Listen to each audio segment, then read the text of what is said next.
a sacrifice seduced for the altar of your vanity. A jealous, hungry God craving praises of profanity.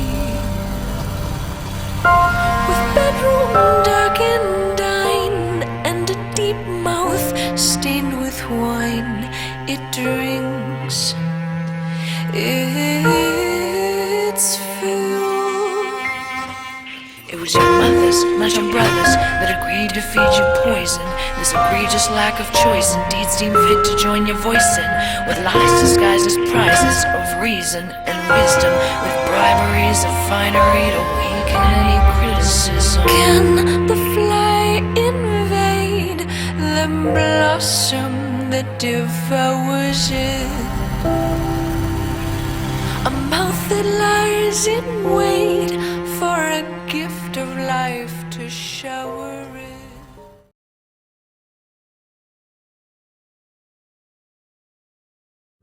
Alright, welcome back. It is session 61 actually. We've been playing for 2 years. Woo! Yep, 2 years as of today. It is 152 BC. Last session was 4 years ago. Everyone gets 4 experience points for downtime. 4 experience for Yep. downtime. Okay, wait, last session 4 years ago? Oh shit.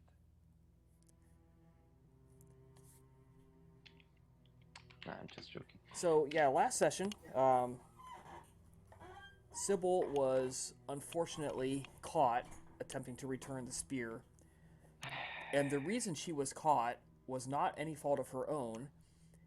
It was the intervention of the Ravnos Mahendra. Or, as you guys know, the child of Zarathustra. That is that Ravnos getting back at you guys for interfering in his own plans.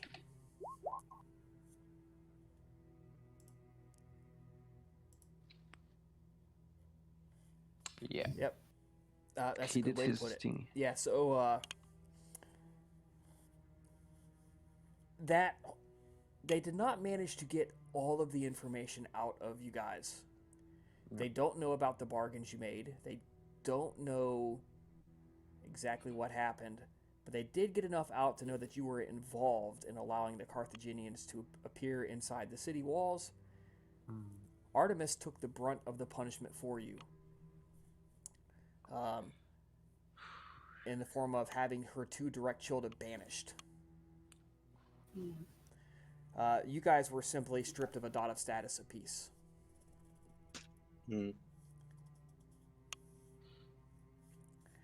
About 4 years have passed now. Things have settled down quite a bit. It's been fairly obvious that there is a very large faction of mortals in Rome pushing for war with Carthage. The prince is encouraging that. There is still a segment of the vampiric population fighting back against that. So, now that you've all been given permission to go back to Carthage by Artemis, she thinks that it's a fool's errand, but, you know, it's also apparently worth a try. So, So we did sabotaged the Carthaginian coteries' plan. Yes and no. You sabotaged their plan, yes. By accident. The point of their plan was to get Numidia blamed, and therefore Carthage would be allowed more freedom to defend herself. Unfortunately, without the spear, now they could lay the blame on whoever they wanted. Yeah. And this is the Carthage. Yep. But do they know that we actually made a mistake, or are they not aware of it? as of the night after, according to the letter that you all received, they were not aware. Cool. Now, that being said, they probably are aware by now. They're at least aware that something happened. Yeah, they are aware that the spear. It came out publicly that it never came out that the Numidian spear was missing or involved. That would have been big news to them. So you can think that they would assume, logically, that you guys took it. However, that being said, they have made it clear to you that they still intend to honor their bargain. However, unintentionally or intentionally it went wrong, you still held up your end. And therefore they must hold up theirs.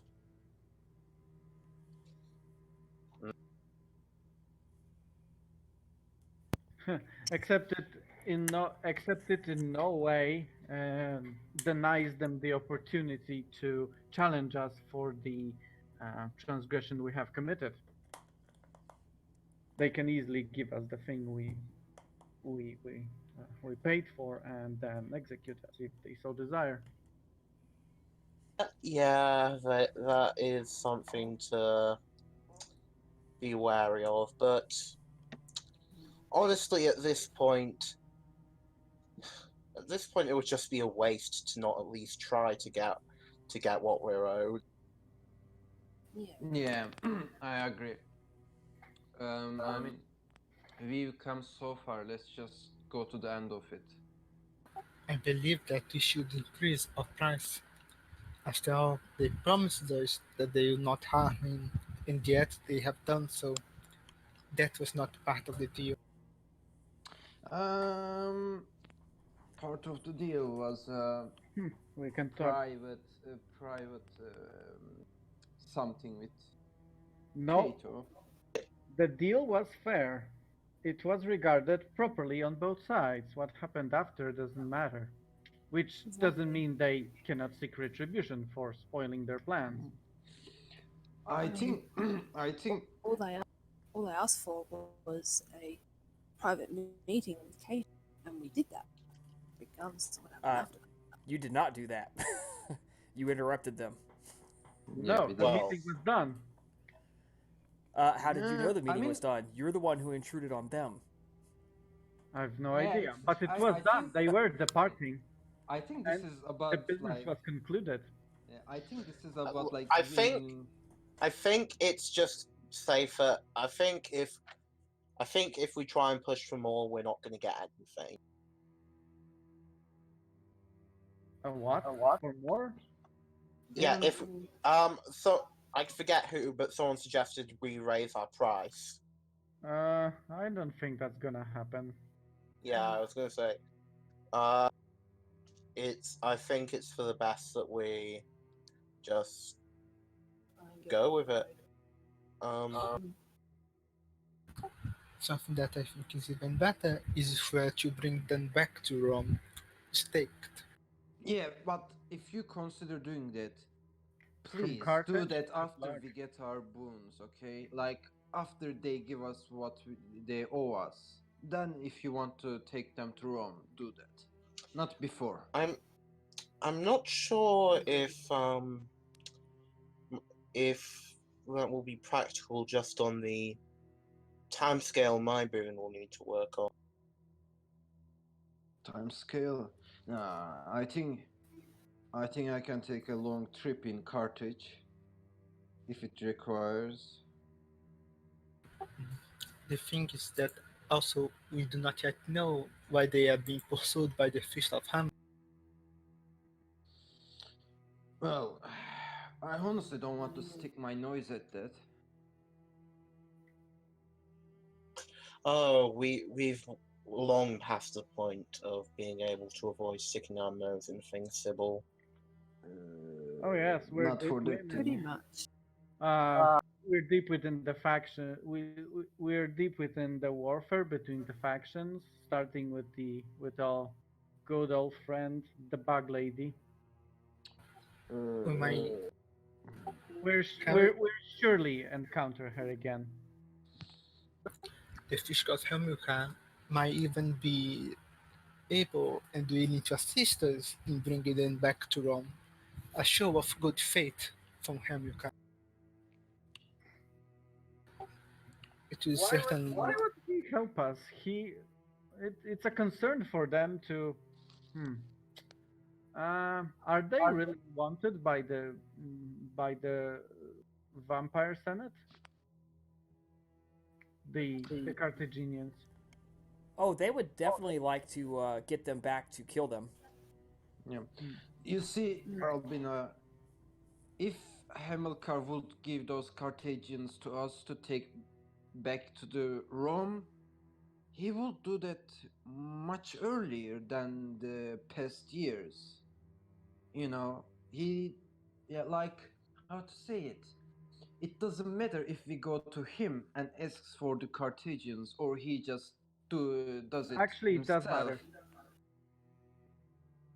It does. So, It yeah. does matter. I think we should pursue this angle because um, we're the only ones who have the link to the whole case of the Fist seeking those vampires. I don't really see the Fist coming out and declaring to anyone to, well, I can help you get your revenge with the coterie of Carthaginian vampires. But if we were to approach him, perhaps it would be an entirely different story. We might also seek assistance from Livrus. He was an unwilling accomplice in this. I'm sure that he would like to pay his friends back for putting him in this situation without his permission. Let's wait. Christian, do we have like a ship settling in like 2 nights or what, or is this just some random month of the year? This would be springtime of 152, and you can definitely be having this conversation on the ship as you are getting there. Okay. Look, so let's decide before that. Are we on the ship, guys? Are we in Rome right now? Because I'm kind of going to change my roleplay depending on that.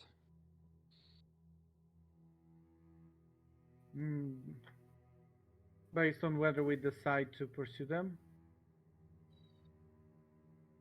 Yeah, no, based on if we're on the ship or we're on Rome. Oh, right. In Rome.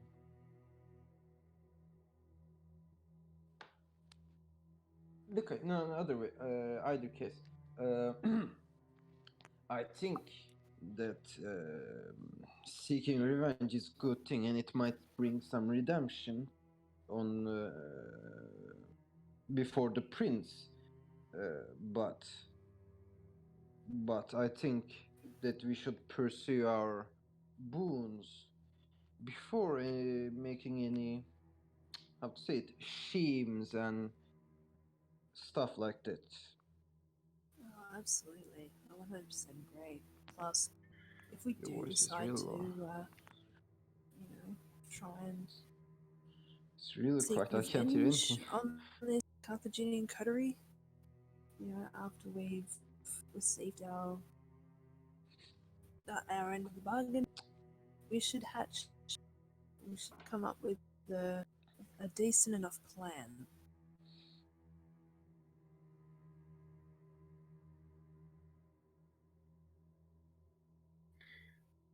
Do we know whether the Fist came back to Carthage as well? That is a reasonable assumption.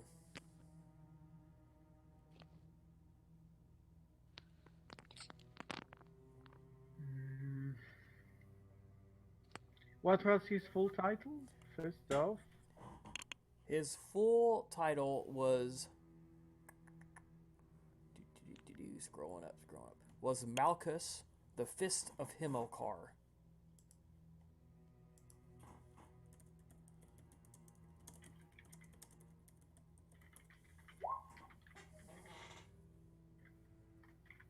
No.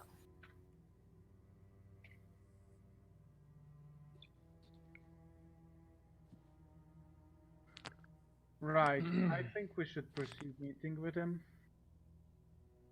and perhaps offer that should we be able to seize the Carthaginian coterie and bring them uh, to Rome, this would potentially work in their favor as to placate some measure of peace with the Roman vampires.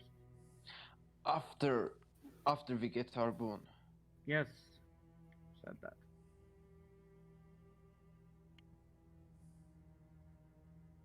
Although, admittedly, the best chances to get them would be when the boons are being distributed. Mm.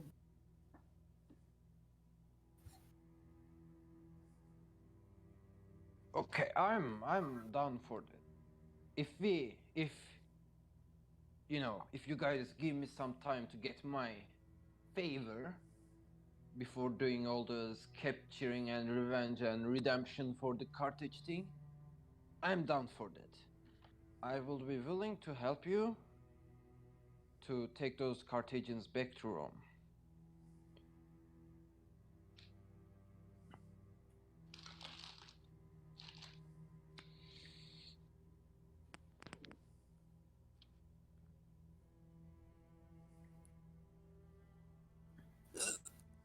Mm.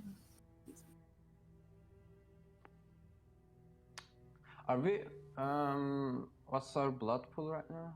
And Full. okay. Full upon arrival, okay. Or are we haven't yet Well, arrived? you'd be down 5 points on arrival. Okay. Okay. So it's a decision, right? We hunt the Carthaginians after getting the boons. That everyone agrees. Yeah, that's the plan currently. Agreed. So far, And we seek permission and assistance from Hamilcar, the Hamilcar Fist Mark.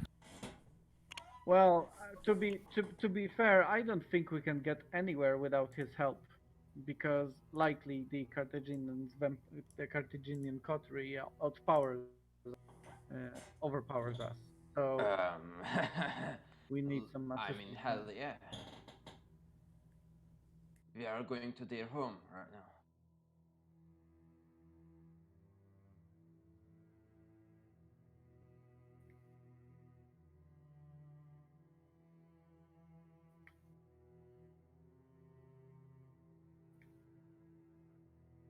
Well, I have nothing else to say.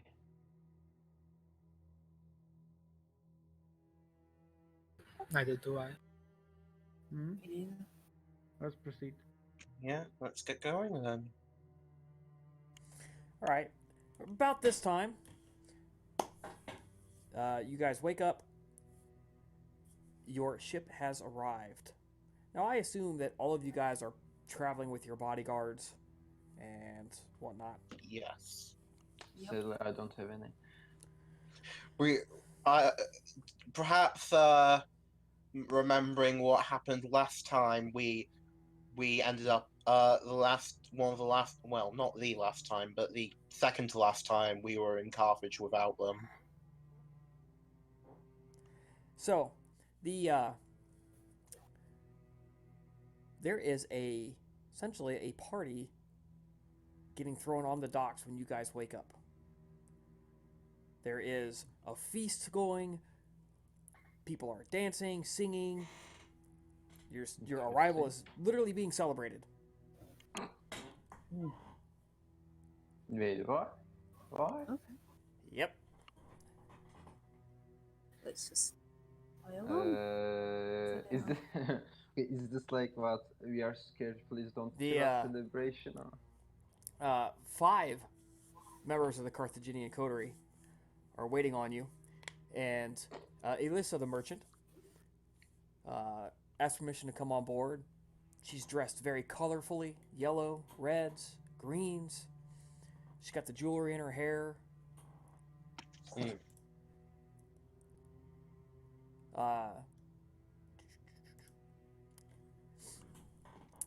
She comes up, very respectfully, is allowed to come on board, offers a gift to everyone there, and she comes up to all of you and she begins to offer a Carthaginian greeting to each of you in order. To Albina, to Nicodemus, to Labiena. Labiena, she will kiss your mask instead of your face. Sybil, she will also kiss your mask instead of your face if you're wearing Mask? it. And Hatchips it.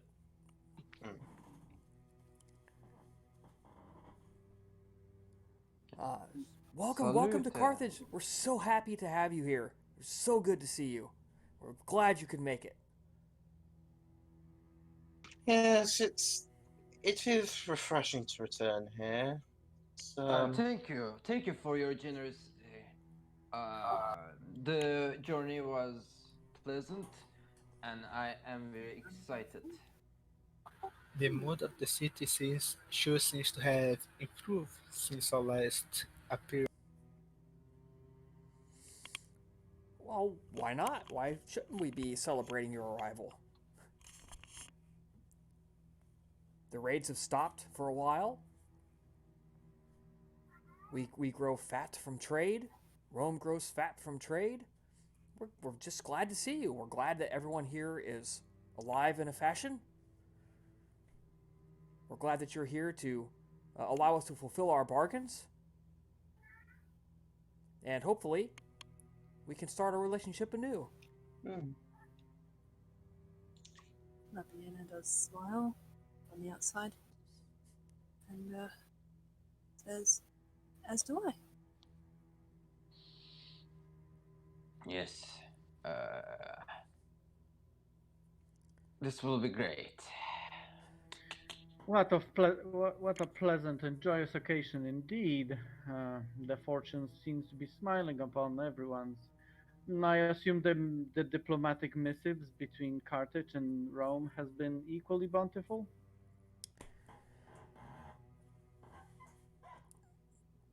Well, we still fall to the raids of the savages coming from the south and from the east. But Rome has been generous enough in its attentions to us and its military support. Out of character, does Carthage have military support? Out of Fair enough. character, Rome has to allow them every single time to take up arms. Every time they want to fight, they have to send an envoy to Rome to beg permission. Okay. Wait, does that include if they're attacked? Yes. Okay.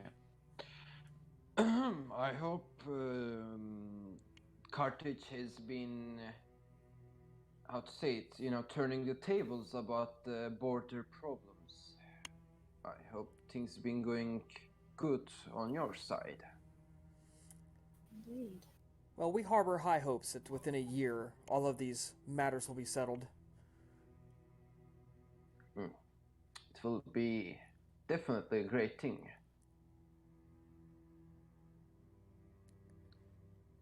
Such prosperity and, how to say it, ambitious folk. It will be very bad to be harassed by some border kingdoms. Now, listen, this is a day for celebration. If you want to get started right away, we can get started right away. But honestly, now is not really the time for discussions of Carthage's political future, especially amongst us, because, let's be honest, I don't have the power to affect that. Yeah, I'm sure. Yeah. for the elders to settle. Yet it was the actions of you and your coterie and those that managed to place Carthage in its current position from where it was before. She smiles very sadly. Let's not let's not debate the whos and whys and wherefores of exactly who interfered with what and how the plans went wrong. And let's Yeah, simply it is. accept that things did not work out as intended for anybody involved and move onwards from there to find a solution. Can I I agree. Can I detect some form of bitterness or something in her voice, something that would show any form of anger or I was resentment? I was about to say myself. Narrow's eyes. Nicodemus is interested in this as well. That's a good question, yeah. Yeah, like All right, well, that sounds like a Something- contested role territory to me. Yep. Everyone's non-auspex helping perception plus empathy versus her manipulation and subterfuge. I do Stay in? think. And she has I do specialties think. in this. I do think that time has passed and we should just move on from it. Let's look at the future where happiness should lie and not other feelings. Did you say perception plus empathy? Yes, And you said non-orthodox assistant? correct.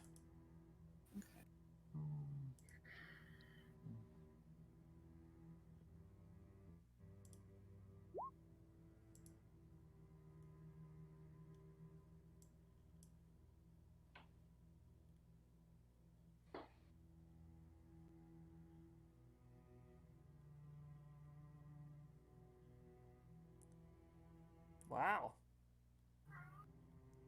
So, Albina, you are the only one to get even a little bit past her facade.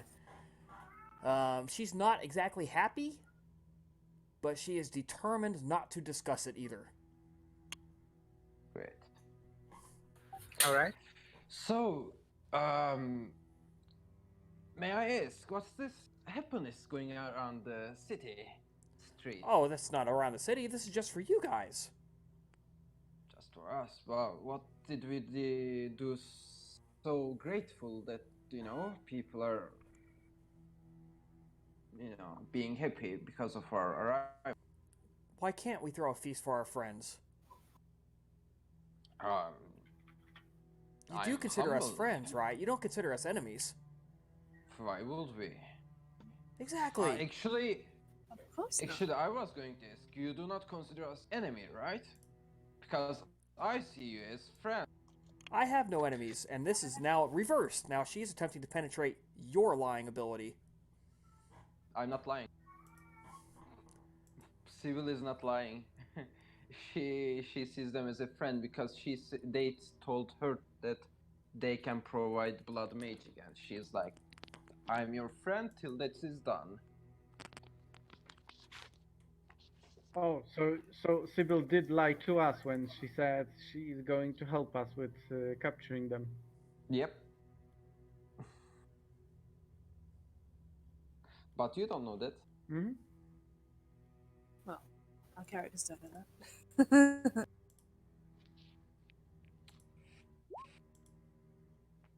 I wasn't lying, Chris. Okay, good for you. Yeah, you didn't hear my Yeah, voice I did didn't hear, come? but other people are lying, so yeah. Yeah. Ah, right. Okay, I guess an expression and emotions can filter out even if you're not talking. Yeah. Subterfuge plus manipulation. Okay. Well, I know for a fact that Labiena expressed, no, we consider you friends, sure. Big old wink behind her mask. Yeah, wink, wink. Wink, wink behind their mask. Useful. Right? How can they see behind the mask? Ooh, Albina's quite good at that. You could I was gonna say she could say she kind of over exaggerated the wink a little bit. It's like it's like how in Planescape Torment somehow the floating skull is able to raise an eyebrow. Yeah, something like that.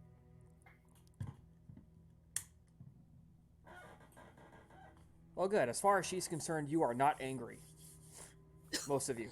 I'm about to roll. Can I spend a willpower for this? Sure, you can. Oh, subterfuge! That's 3 successes. Sort of fail. All right. Unless Laviana's going to roll. Just waiting on her. For the rest of you guys. But in any case, listen. Oh wait, this is a different. If you would like to party, we can party. If you would like to get started on fulfilling your boon, we're ready to oblige. Hang on, sorry. What was this other role we had to do? Manipulation plus subterfuge. Right.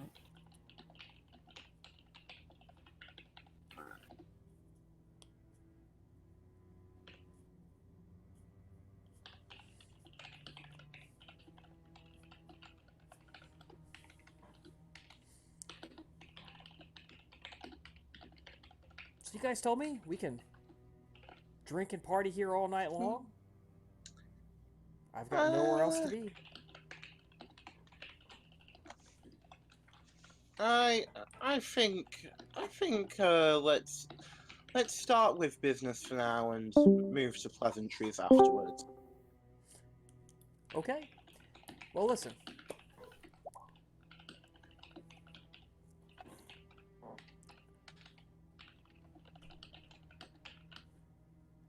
We can do one at a time, or we can do everybody at once. How do you guys want to do it? I will definitely like to start as soon as possible. She calls out, Gizko! Gizko! Gizko comes running up, all happy, hair bouncing, nice full of curl, bouncing in the humid air. Bounds up the steps, full of energy. Muscles flexing. Yep. Mm-hmm. He comes right up to Sybil. Sybil, you are ready to fix the weak points in your game. Yeah. All right. I'm. All right, come on, get excited. Let's go. Yeah. Yeah. Okay. Yeah, Come on. I'm following you.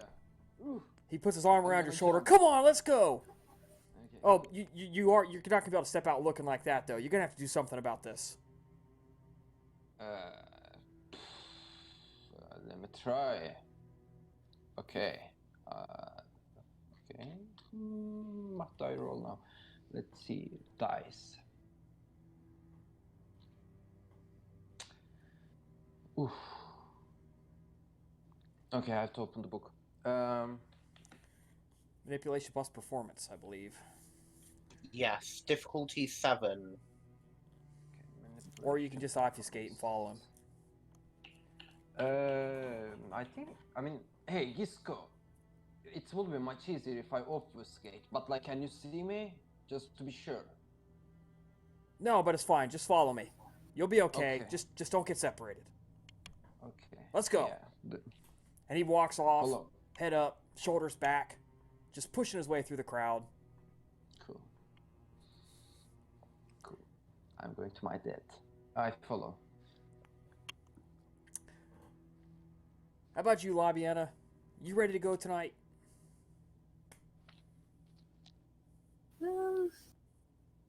Yeah, I guess we might as well. Right? Let the people celebrate.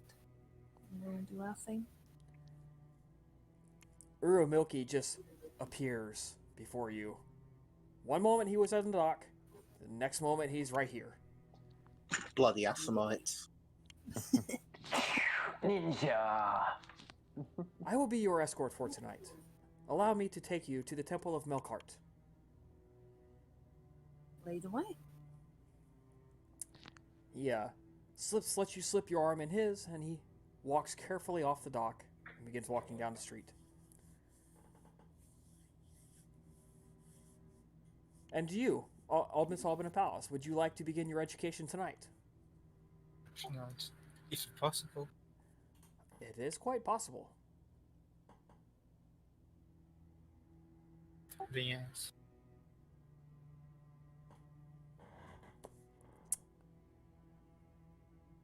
I will escort you as soon as I finish asking the rest of your compatriots here. Hatshepsut, would you like to begin your education tonight? Oh, second there. Danelle! Danelle, with his wild, crazy-eyed gaze, comes up.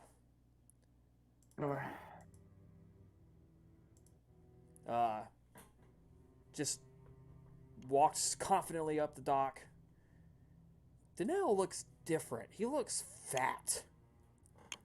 He is not. He used to be fairly skinny, like most vampires. But he's physically changed, which you would think is impossible. He has grown very fat. Big old belly. Big belly in front of him. Pushing his robes out. And he doesn't walk so much as he does waddle. With that kind of, moves his hips more than his feet. Like heavily pregnant women do.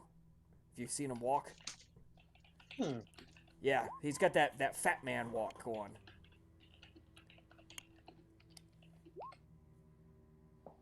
He says, and he doesn't ask you a question. He looks deeply into your eyes, just stares at you, and nods. Well, if you think you are ready, we shall see. Please follow me, and he escorts you off.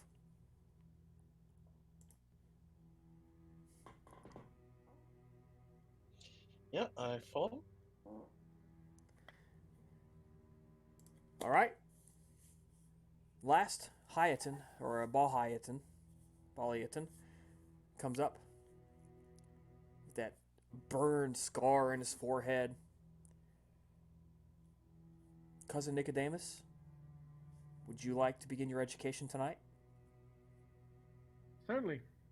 Looking forward to it very much. Would you please follow me then? And he escorts you off the bridge and begins walking into the city. All right. Following? And then Elisa, of course, walks with Albina. Albina, you are taken through the city and along some main streets. You get a chance to see the big palaces, the walls, the streets filled with people. And you come upon a large temple. And there is a statue in front of it of a woman with her hands kind of folded upwards but at her belly. And she looks like she's got wings coming out of her back. Is this temple one of the Tophets? No, it is not. Or On the statue is a golden headband. And she takes you up into the temple. And the first thing you see is gold everywhere. Gold urns, golden crowns, golden candlesticks, golden plates, gold on the walls, gold inlays on the floor, gold and gold. And Lisa comes in with you, and there's acolytes in the temple dressed in plain white robes with a gold necklace. And she stops right near the entrance, and she says, Albina Palace, this is the temple of Astarte, the mother of our gods, wife to Baal-Hamon. The acolytes will begin your education tonight, and it shall continue for a week. I assume that they are aware of it, of my. They are aware that they are to give you education, and you are not to come to harm unless you harm them. I have no desire to spill the blood in holy grounds. None who spill blood here do, but it does happen. Be safe. Enjoy your education. You will, of course, be allowed to freely leave, and the acolytes will bring you back to your ship and make sure no harm befalls you. Thank you. So you notice with all this gold, it is very bright in the temple. Very bright. Much brighter than you're used to in Rome. It reflects off of everything. Everything here shines. Had you not told me what is Astarte's realm, I should either think that she's the goddess of the sun. She is the mother, the fertility. You would consider her analogous to Juno, I believe. In a way. So the acolytes take you in and they begin. And you remember, you were given a book on the, I think, of Ishtar. Yes. Ishtar is Astarte. Just two different names. So they begin questioning you and doing legends, and the education is going to last. It's very intense. Keeps you mentally occupied. All right. Labiana. You are escorted carefully and safely through the city into the slums. Here, things are not so nice. The limestone of the buildings gives way to wood. The clean streets are filthy. People sleep on the streets in the gutters.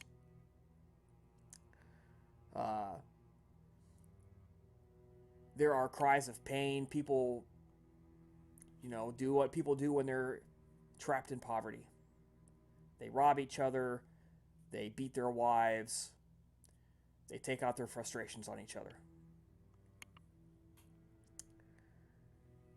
But he leads you through the slums to a temple, which is, in fact, a small Tophet. And you notice at this temple, you walk up a set of steps. And at the top of the steps, the temple goes up 3 levels. There are no guards. There is a golden inlay on the doors. And Urumilka is explaining to you that this is the temple of Melkart, the god of the underworld here, the god of death. Nice. There are none here who would so much as spit on the steps,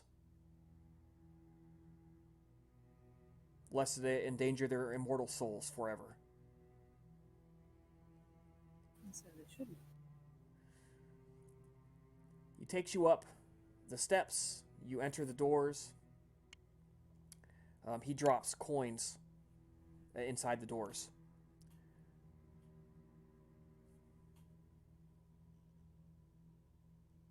Then he takes you through a hidden door, and you could descend under the temple.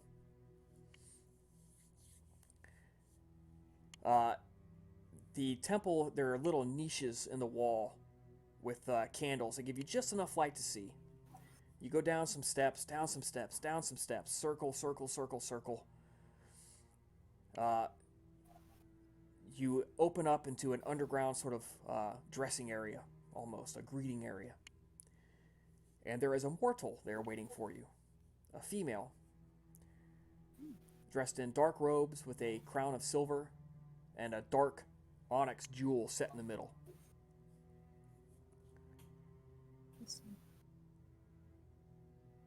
Urumilki stops. He says, I must leave you here, for the mysteries beyond are not for me to know. I will escort you back and make sure that no harm befalls you outside of this temple. Aviana looks across to Uramilki, if I said that right. Yes. I really thank you so much for this opportunity. He just bows his head, then respectfully bows at his waist, and backs. He doesn't turn, he backs away from you and backs into the steps. The priestess mutely offers you a robe and a crown of silver metal that has no jewelry on it. It's just a crown of silver metal, a thin band. She says in very broken Latin. She says to ask you, please put this on. Vienna will respectfully take them from her with a bow and carefully puts them on. Once you are put on, she leads you to a small bowl. She dribbles some water on her head and utters a prayer. Dribbles some water on your head and utters a prayer. You go through a little short hallway, and you actually have to crawl through an opening. And you go again. You circle downwards just a little bit, but the space between the candles is further and further apart. And the tunnel is very narrow, and the lady has to walk very carefully. She very carefully walks and steps in front of you. And finally, she opens up a door, and it's a underground kind of a cavern, almost. It looks to have been carved directly into the stone. The interior is lit by 13 black candles. The walls are decorated, solid packed, with bones, and there are many, many skulls all over the wall, all over. Laviana at this point is more intently looking around her, noticing these skulls and black animals. You can almost see a look of fascination starting to appear on her face. She points to her eyes, and then she points to a silver bowl in the middle of the circle. She's looking at you when she does this. And she drops her robe and she hangs it up. She is completely nude. But she leaves on the jewelry. And she picks up a clay jug of water. She walks up to the bowl, and she pours it until it's right at the brim of the silver bowl. She puts the jug back. And then once you are in place, she begins to move in some sort of dance pattern around the circle. She begins to sing and chant in some language you don't quite understand.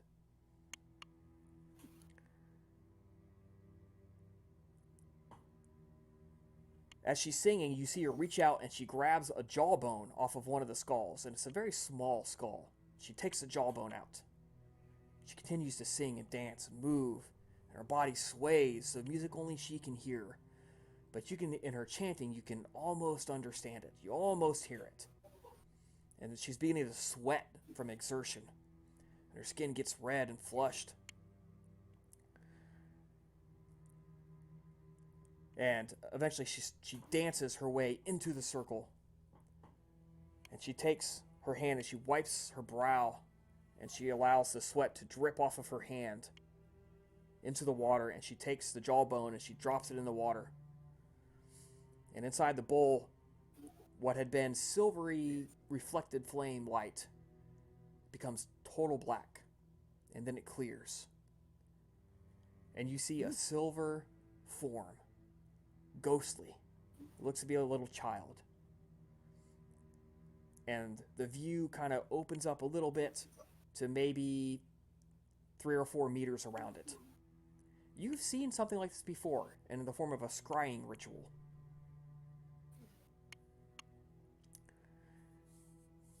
The child seems to be sitting like fetal position, huddled in the dark. You have no sound, but you get the impression you're watching something happen live. And now she just looks and she stares at the bowl.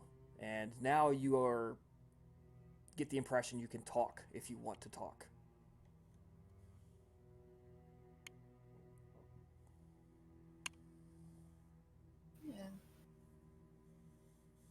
Vienna's is nodding her head. She's like, interesting.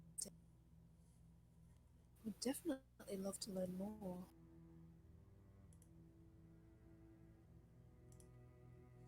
This is a view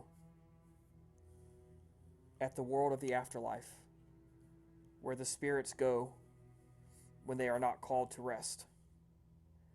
They call it the Shadowlands. So this is what they speak of.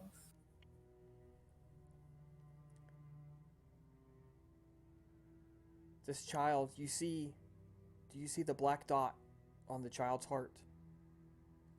That is its specter. It's evil. The spirits, they live on emotion. And anger, hate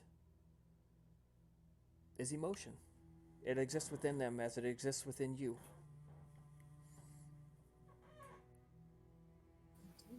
You suddenly start becoming aware of other spirits, not just outside the field of vision. You get just the impression. And you realize some of them are bright, some of them are black and dark. And she begins talking to you about the specters and the evil side of spirits and how it can come out of the spirits like the beast does with vampires.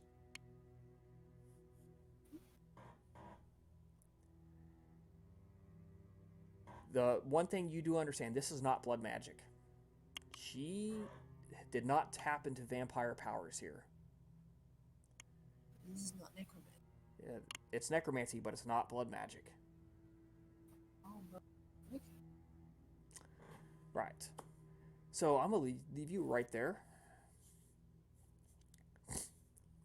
I'm going to do Nicodemus last. Hatshepsut, Yes. you are taken by Danelle the priest, who walks with you through the city. He just walks, he doesn't really seem to have a destination in mind. He just walks. And talks with you of a woman that walked the earth. Says, do you understand? What is your understanding of how the gods created life?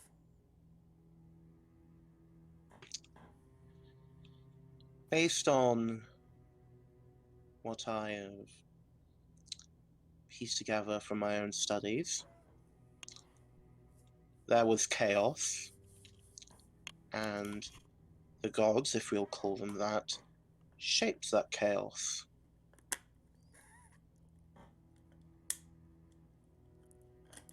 But how? How did they shape it? What was the result?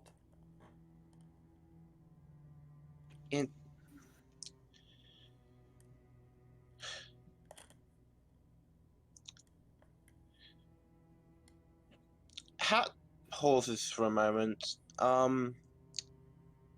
Seemingly less not precisely stunned by the question, but more unable to really find the words for it.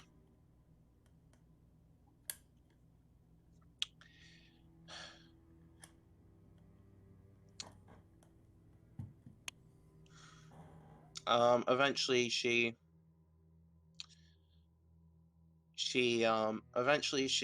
just looks to Danelle. It seems my words are escaping me today. Do you have a specific answer? He's leading you through a couple of small city gardens. Again, just kind of ambling, smelling the flowers, taking his time.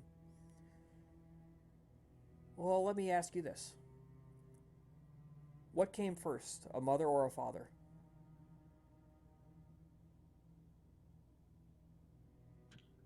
I would say a mother, but Why? you know.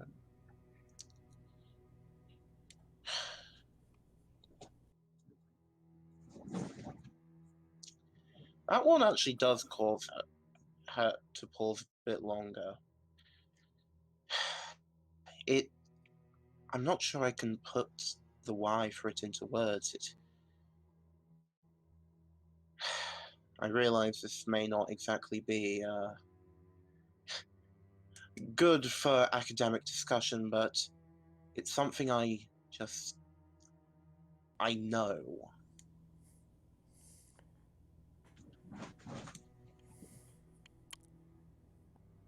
You know, even your own home religion always says the men came first, and I disagree with that. Men are easily led. They're led by the little head. They let it get in the way of everything. They think that, well, they think of it all the time. They think that because of that, they have to be the killers. They have to be the providers. They have to do all this stuff. And let me ask you,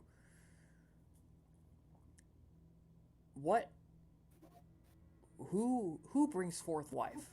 A mother or a father? Mostly the mother. Certainly. As the father isn't completely out of the equation. But if you could remove the father, you can't remove the mother. True.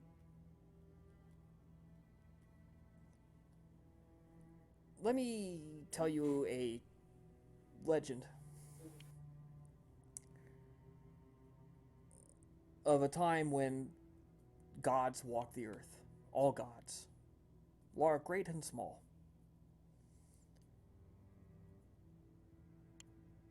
And the gods desired company beyond their august selves. And so they created a man and a woman of equal importance.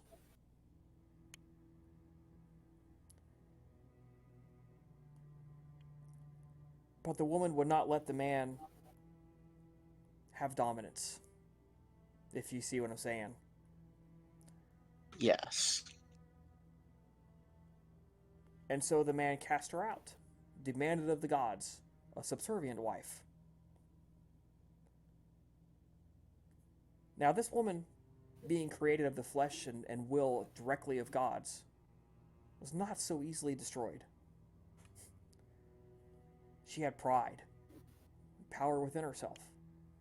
Where the man wasted it on killing, she took a different path. She decided to nurture it with life.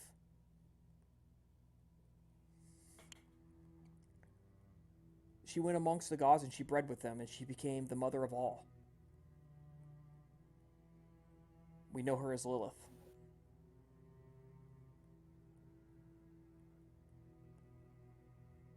Today, Lilith's love and her sacrifice is expressed in the form of gardens. And at this point, you realize he really did have a destination in mind, as he has reached a hidden door where you don't know how you got here, because he didn't really take a direct path. He just kind of walked and walked and walked as he talked. He was deliberately taking a confusing route. He opens his door, and it leads directly into a tunnel. And he waddles his fat little frame through it and walks down the tunnel. And you realize you walk through the tunnel and you get to the opening, and the opening is bright. Greenish blue light comes from the ceiling. And you look up, and it's plants. And there's plants all that spread out before you in this very large opening, very large cave, in neat rows, in some sort of pattern, like a spokes of a wheel. The Garden of Beersheba.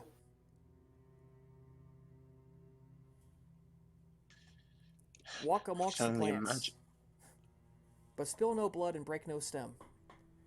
Feel the dirt of true earth, earth consecrated to she who watches. When the bell tolls, you may join me in the center for a ceremony.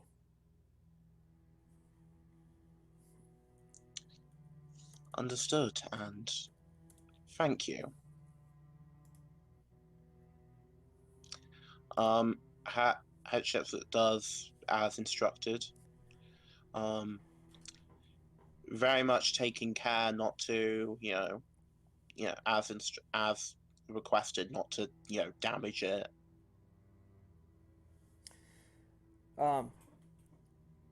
You wander for half an hour, 2 hours. Honestly, it's impossible to tell time down here. The beautiful light, there's no sun, no moon or stars to see move. You see people, cultists wandering around.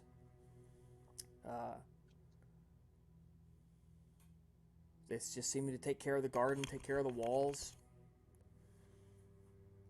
And honestly, you feel connected as you walk here. You feel like you're part of something so much greater, even deeper than Rome, deeper than Egypt, deeper than Africa. When you smell the smell of the plant, it's like smelling the first rose, the first flower that ever bloomed. As the classicists would call it, the platonic ideal. Yes. Eventually you hear a very clear bell. Ding, ding. And it just kind of seems to linger clear and sweet in the air. And you know that's the call. Mm-hmm. And I follow it. You follow it to the center, and there's a stone circle, like Stonehenge, in the center. Of considerably smaller scale, of course. Mm. And stone slabs in the middle. And all of the acolytes have gathered around it. And they part to allow you to come up and join the circle. And you see Danelle, who is now nude, and his belly really was pregnant. It wasn't just fat. You see his organs useless hanging in the middle. And Danelle seems to be breathing heavily. Oh, oh. And you hear him go, oh, oh, crying out in pain. And then his belly begins to bulge. You see a crack, a split from his groin to his sternum just opens up. And tiny little baby hands push up from inside of him. The baby starts to crawl out.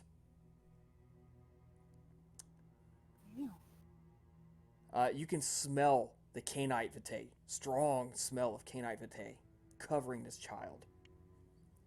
The acolytes rush up and they grab the baby. Instead of cleaning it, they begin to lick it. They lick all the blood. Now, you have seen births. There is no umbilical cord. There's no placenta.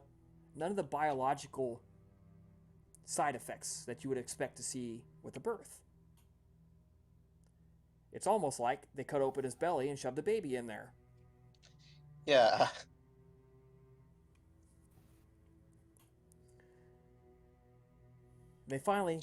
It's completely clean. As clean as a stone after a summer thunderstorm. Even the smell of vitae is dissipating. When they're done, yeah, and of course you're totally occupied by the spectacle of them licking a baby clean.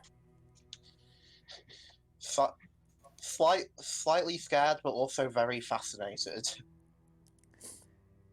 And when they're done, they turn and give it to Danelle, who is now up off the slab, fully healed and clothed. Apparently he did this while you were occupied. And he takes it in his arms, and he turns to you, and the baby opens its mouth, and you see tiny little fangs in its mouth. And it's crying, and you can tell it's hungry. It wants blood. It says, "This is my Childa, prepared for you. Let the purity of this soul enter you and wash away the dirt which blinds your eyes to the mother. Let the eternal knowledge contained already in its blood enter your heart that you may know the path to wisdom. I offer this freely to you." And he holds out the child. Jesus. So if I understand that correctly, he wants me to diablerize it. Yes. I think I'm probably gonna have to make a willpower roll to do that. Do you want to succeed or fail? Do you diablerize on success or do you diablerize on failure? On a success. Okay. This is to overcome the fact that What happened to your own Childa? yeah.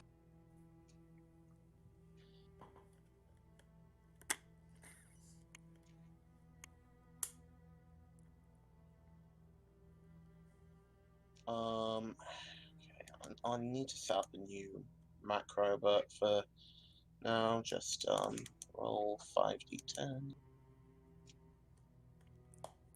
That's a failure. But you can reroll yeah. at 1 difficulty higher if you want.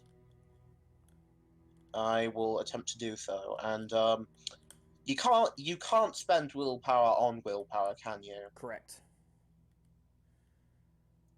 Okay, Got it that's this time. a success. So presumably, like how it takes a child, and is visibly kind of uneasy about it for a bit, but after a while is able to lean forward and sink her fangs in. There's no rolls required here. I imagine a baby's soul won't put up much of a fight. Nope. You do lose an automatic point of humanity.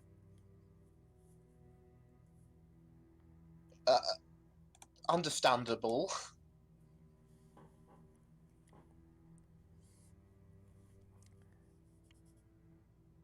You feel euphoric. This is incredible. Absorbing another soul. Especially one as pure and innocent. This was a 7th generation Malkavian. If you didn't have it before, you have access to Auspex, Dementation, and Obfuscate. Presumably, it wasn't anywhere near experienced enough to give actual dots, though. Correct. We'll discuss the insanity portion of this offline. Gotcha. So you feel this euphoric rush, this just like rush of energy, pure, just pure heady, like getting topped off, like opening your mouth and just having the greatest shot of energy drink, drug, anything you've ever had in your life. Just boom, it just hits you. This is the greatest feeling you've ever had.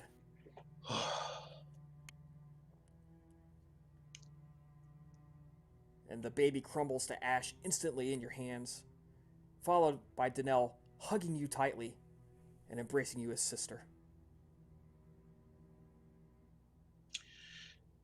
Hatshepsut hugs back. Conflicted set of emotions going on in her mind as she tries to just work clear up in her own head what she just did. But after a while, she can't even be bothered to try and just almost goes into autopilot, just letting the moment sink in, if you get what I mean.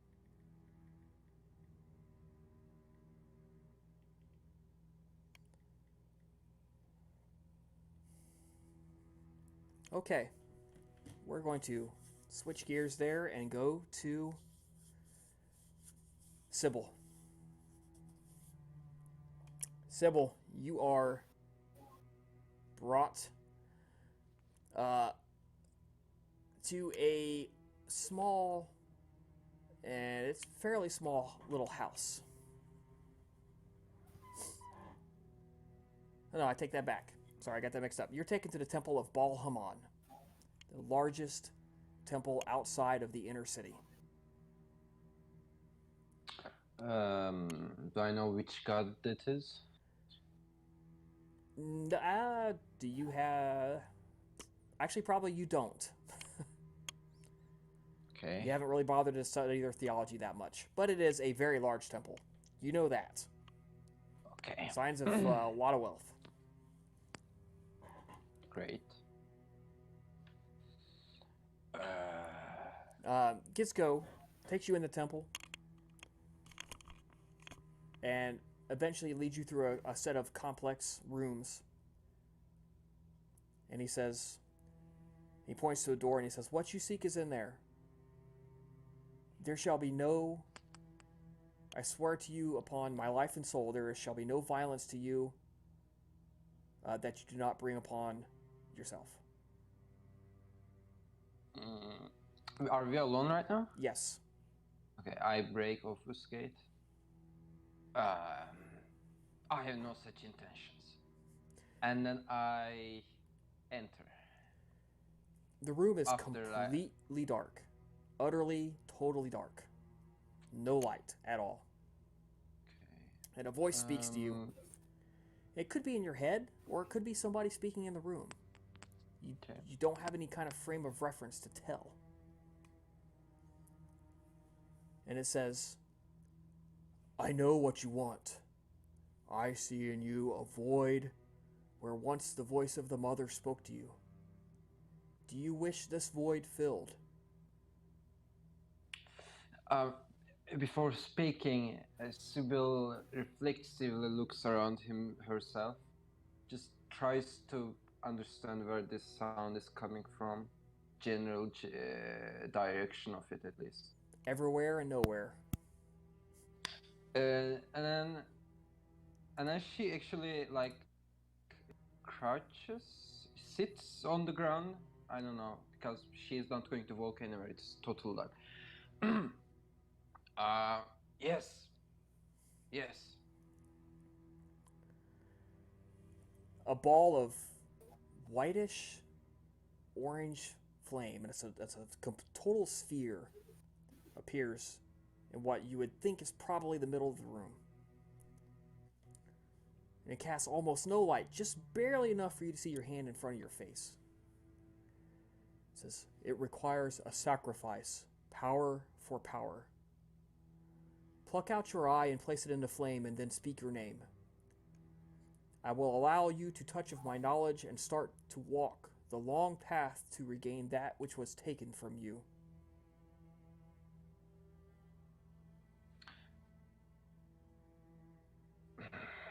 Silence. Sybil considers asking that if the eye will regrow or if it's going to be magically constant, but she thinks that within herself. Then she decides that this is a small step in a greater goal, and she forces herself to just like, take out the eye, just Right. like So that's gonna be a willpower piercing. roll. Yeah. Oof. Okay, let me roll.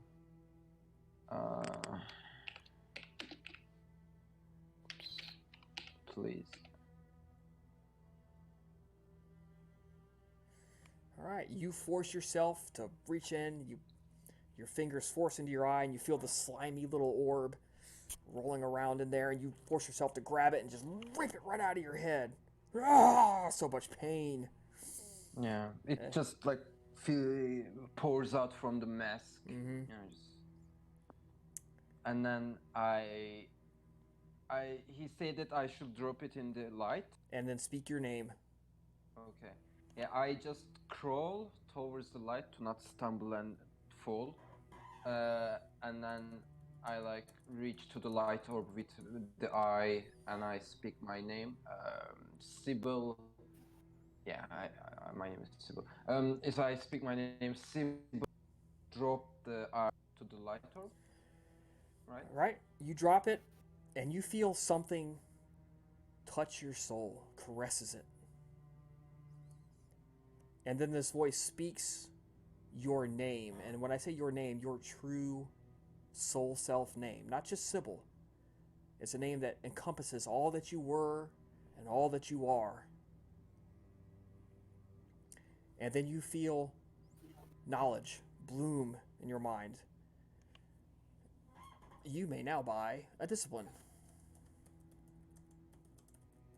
Whatever.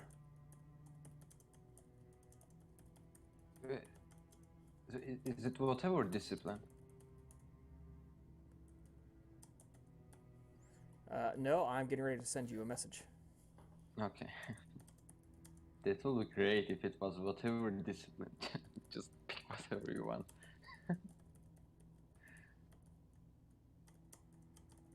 Does it feel special when my true name is spoken?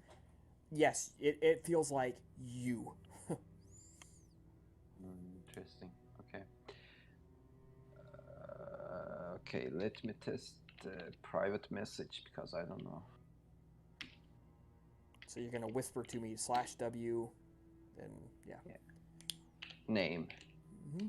Oh yeah, it shows up. Nice. Okay, just a test. Okay. Nicodemus, you're up. Okay. Yeah, I can ask it later on. Yeah. About the sin.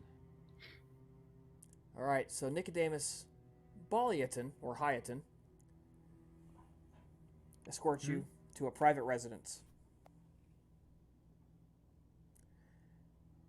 You go in, and it smells very strongly of blood.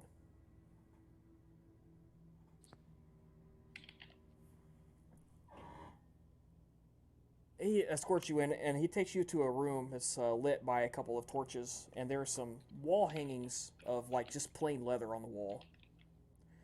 He invites you, says, "Have a seat. You know, at the stool." Behind this is a story which I wish to tell you. Nicodemus hesitates for a moment, but he quickly seizes whatever there is to see it and propels himself to remain seated in front of this man, paying special attention to how the man behaves, the ominous mark upon his forehead, a crude and brutal reminder of the warning that has been bestowed to them. So he grabs these covers and he just rips them down. And they fall on the floor. And there are some crude paintings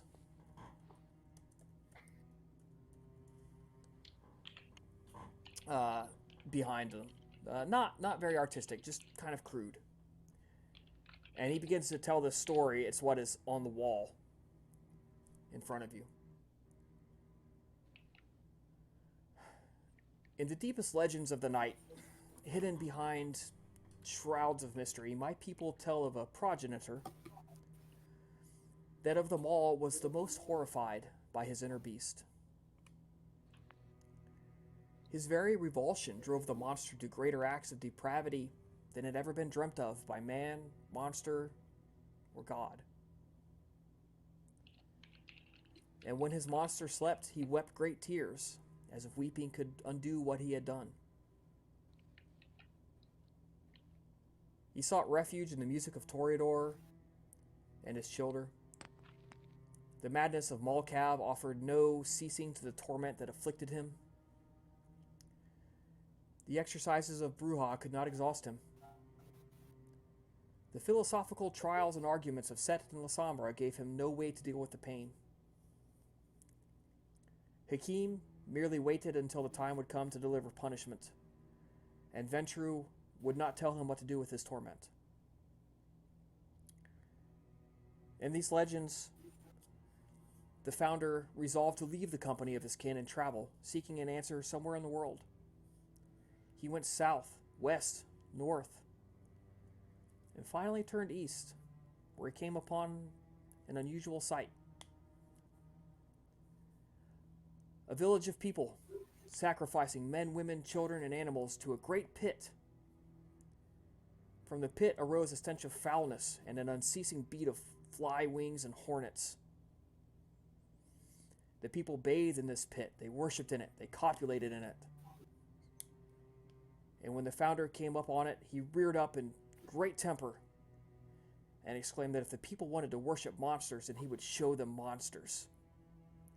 He attacked the village. He drained them of their blood, threw them into the pit.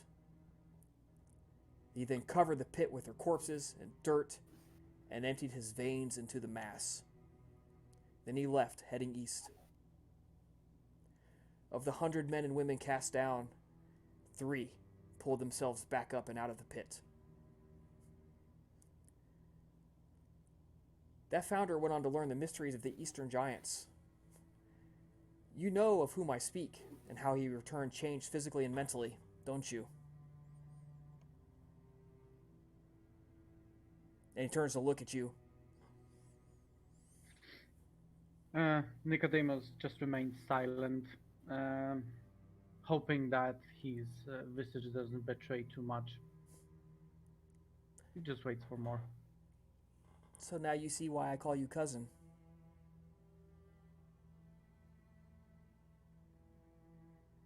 Nicodemus offers just a very faint nod, too horrified to speak.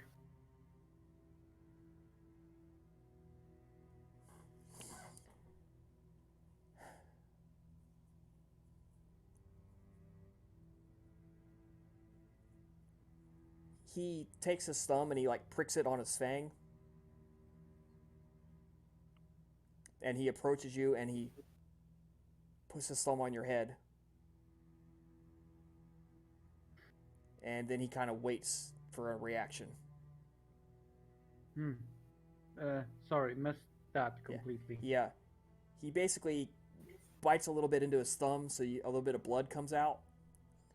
And then he approaches you and he goes to put his thumb on your forehead.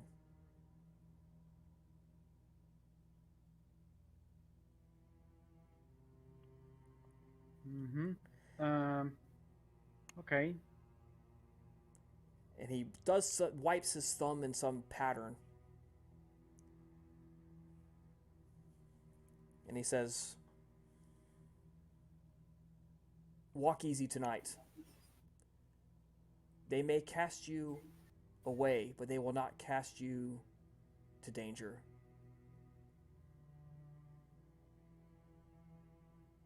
I will see you tomorrow, cousin."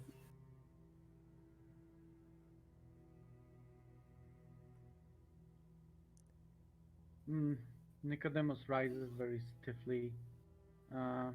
He doesn't want to talk to this man. He just wants to leave. He seeks solitude on his way back to process what has been offered to him.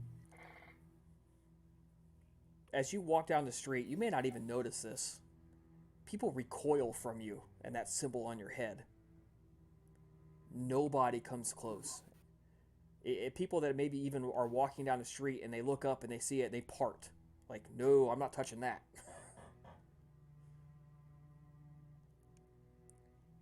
I'm back. What I miss?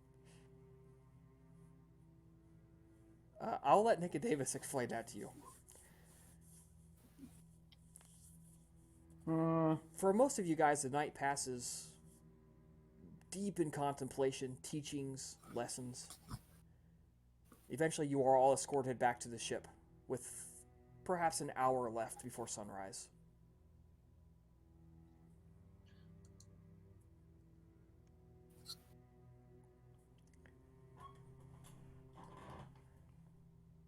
The way you said you'll let Nicodemus explain that. Is he missing a limb when we get back? It might be more complicated than that. To be honest, I'm not entirely sure what happened, but I think it's quite bad.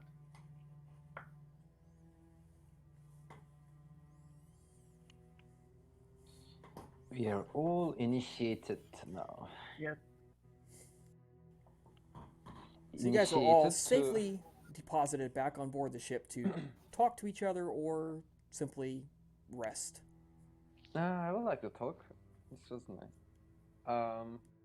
So, guys, how did it went? Well enough. It seems like I used to require our own week to be granted access to all the secrets of the orders. Isn't that great? Something you can hold on to for centuries. If you don't do something stupid, Albina. It's been interesting. As Hat speaks, you might notice that she just seems that little bit more closer to the beast. Just something about the way she carries herself is that little bit more unsettling. You look fresher, Het. Not quite the word that we use, but it do look different. And you don't seem to be so sad or angry about anything either. I don't know. Well, By the way, while Sybil is talking, you guys see that one of her eyes is missing. Like there's like no eye at one of the sockets. well, spiritual developments often have effects on one's demeanor. What about you, though, Sybil? Looks like you might have gotten involved in something rather unfortunate. Well, the young man does that. No. The moment he notices Sybil's eye missing, she's just like, yes, indeed. What happened to you? Yeah. See, it was not something bad at all. I would call this I don't know, the Norse gods do not exist at this year, right? I don't think it's the later on. Well, I'm not sure if they exist yet, but we wouldn't know of them. That's for certain. Maybe I mean, was. Yeah, Sibiu comes from what would become Russia, so it is a bit closer to the Germanic tribe. True, but still, But yeah, either case.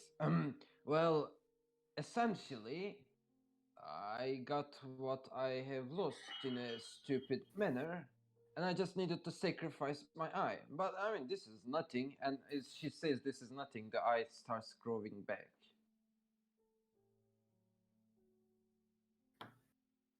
knowledge through sacrifice. Admirable. A price to be paid? Oh yes, a great price. Not important at all. And in return, let me show you what I got in return, guys. Because the first time I was little reluctant. This time, there is no reason to keep it as a secret. Look!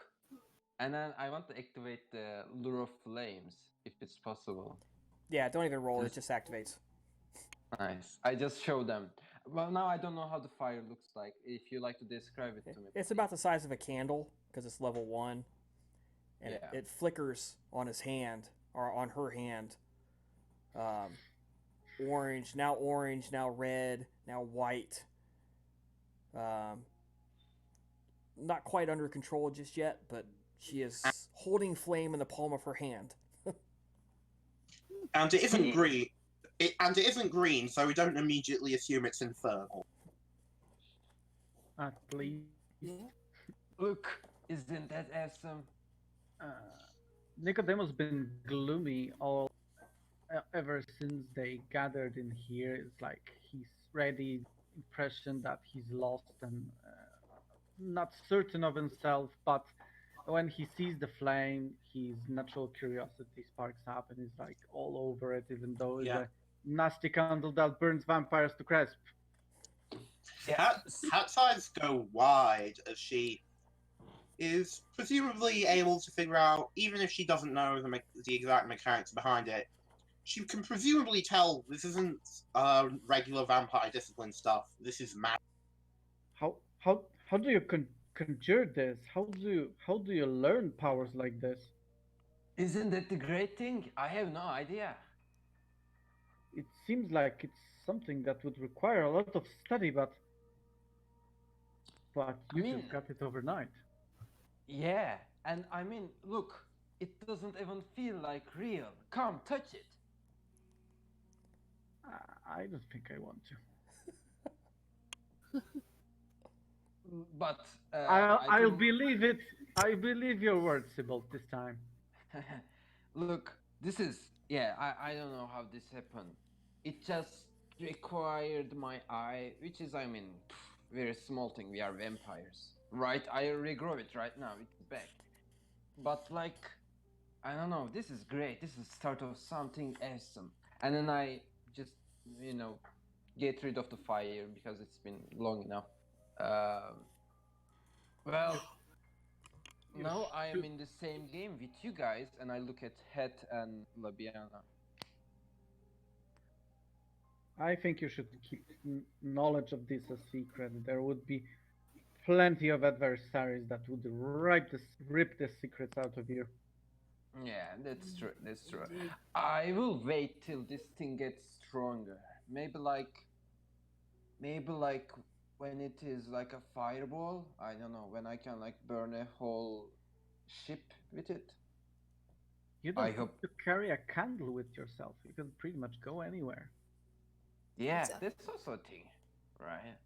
And I also want to kind of test this, like if it is helpful against Albina's, shadow stuff, if it does anything to them.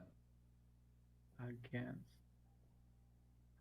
Why So you how why did you decide to have such knowledge? it would help to understand if our enemies have it, then we might know if your powers will be useful or not against them. You know, it will be. I'm sure it will be important to know that if this thing can out power the shadows. I suppose I can see the logic and reason.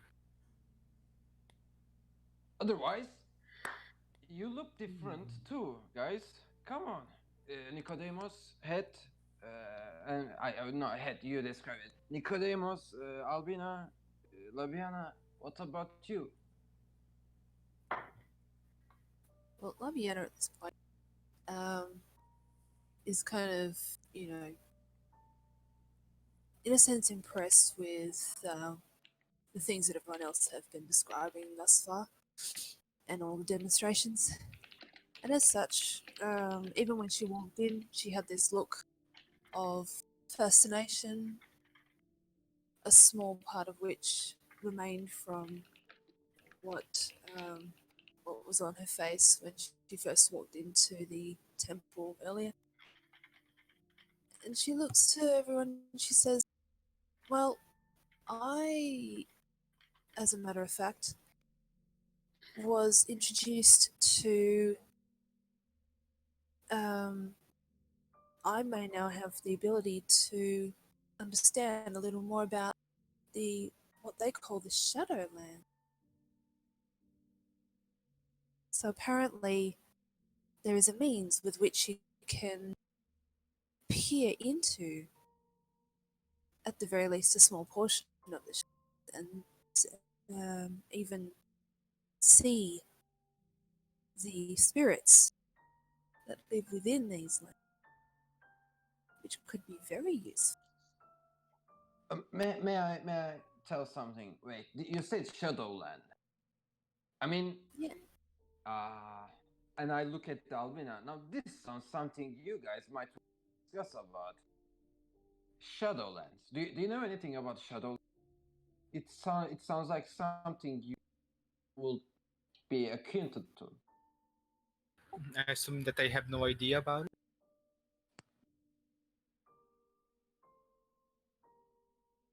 Who, me? No, me, Albina. Oh, Yeah, yeah. This is definitely different from the Abyss. Not anything that I would be aware. Yeah, Albina would. I mean, outside of your religion, Albina would know nothing about it. yeah. Also, just quickly out of character, um, I'm not exactly 100% sure what Labiana would have gained, like if it was anything All this. Labiana can spend after one more night of training. She'll be able to spend 3 experience points to buy underworld lore. And so everybody's aware, the way I do specialty stuff like specialty lore, like underworld lore, is they are made at difficulty 5 rolls because they're specialty only to be used in that kind of situation, which is different from saying I have an occult specialty in underworld lore, which makes 10s count twice.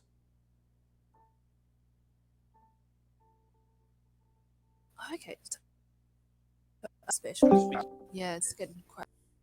I'm gonna switch server, guys. So unlucky, like, just the great moment.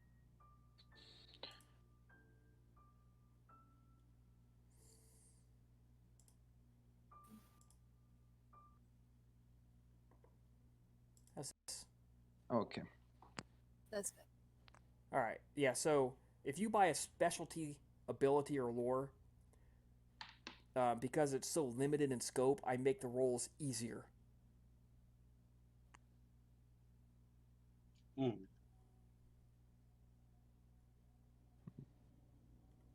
Okay. Like Bali specialty? Well, if you took a specialty in, or if you okay, there's difference between specialty clan, say clan lore, and an occult specialty in a clan. You see what I Okay. mean? Yeah. I understand. So like, yeah, okay, yeah. Like Ventru specialty as a Ventru. If I took clan lore Ventru, and I needed to know something about a Ventru or the Ventru, I could roll that at difficulty 5 instead of occult or politics at difficulty 6, 7, 8 something. Yeah, that's nice. So it's an extra ability.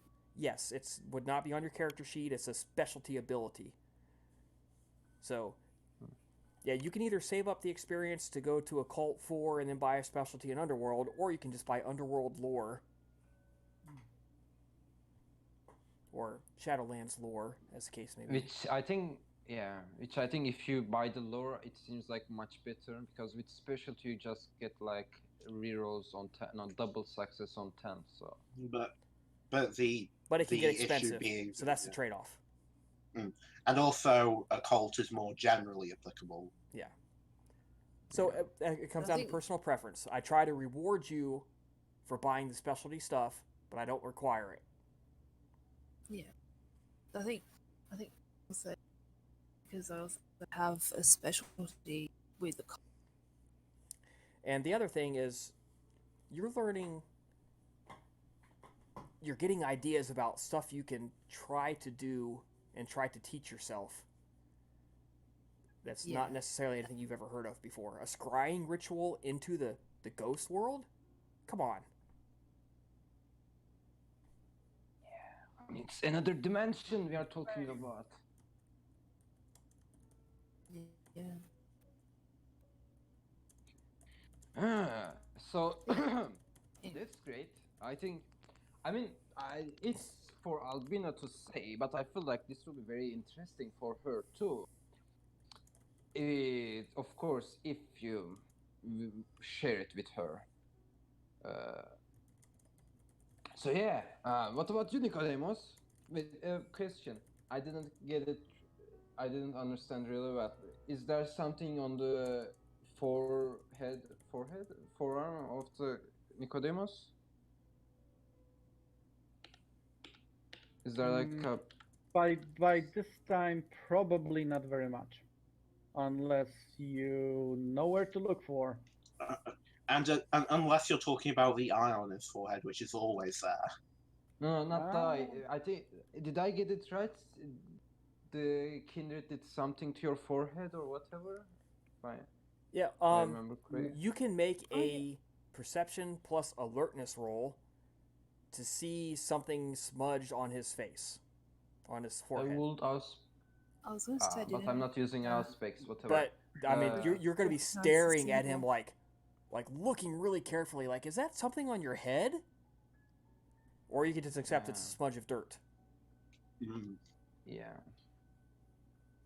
Let's see. This is not subtle. You're going to be staring at his forehead. Yeah. No, I think yeah. There's no reason to stare at his forehead right now. At this point, I feel like Albin is the only one who'd be able to play it off as getting an eyeful. So yeah, Nicodemus, what you got from them, if you got anything? Nicodemus kind of shrugs awkwardly and looks to the side, and he gets this weird grimace on his face. Yes, I got my reward. It's a bit more information that I can probably chew through, and it's too early to tell for me whether it's merit or not. I'm sorry, I have no flashy new powers. But information share. is power on itself too. Come on, I've Indeed. survived so far without any magical powers. It's a Come on now. it's a, oh, I'm not saying it's bad. I'm saying that it's information about my clan, and I need to sleep sleep on it to probably draw a conclusion. It's been the method of delivery has been taxing. Hat's actually going to, particularly when you mention that it's related to your clan, gonna try and just try to glance over you a bit and try to get a read. Try to, get a read on how you're feeling. I don't think a dice roll is necessary. He's been pretty open that he's in shock Irritated, almost. absent-minded, Yeah. So, awkward, presumably, it can be evasive. presumed that it might have been something that, in some ways, he may have rather not known.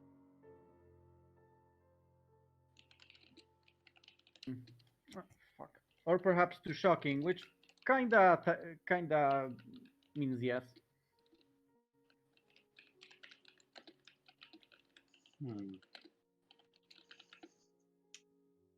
Well, we won't pry, but of course, if you wish to talk about this with any of us, we are here. Hmm. Whatever it was, I didn't get it. Discord problems again. Hat was basically just saying the whole thing of you don't have to tell us, but if you want to, you can. And to which Nicodemus replies, "Surely, I know that." Well, I understand privacy. What about you, Albina? Come on. I'm sure you got some special things too. I have only started my studies. I should have them completed by the end of the week. So far, what I learned is of the great wealth held by the temples, especially the one of Ishtar, who is apparently the mother goddess, the wife of Balhamun. Ooh. So you have 1 week. That's interesting now. For me, they never told me like I had a 1 week or whatever. So I guess I got my thing and it is done. Which means I have to do it myself now from now on. Maybe Het will help me. What do you say, Het? We might be, how to say it, white brothers now, in a sense.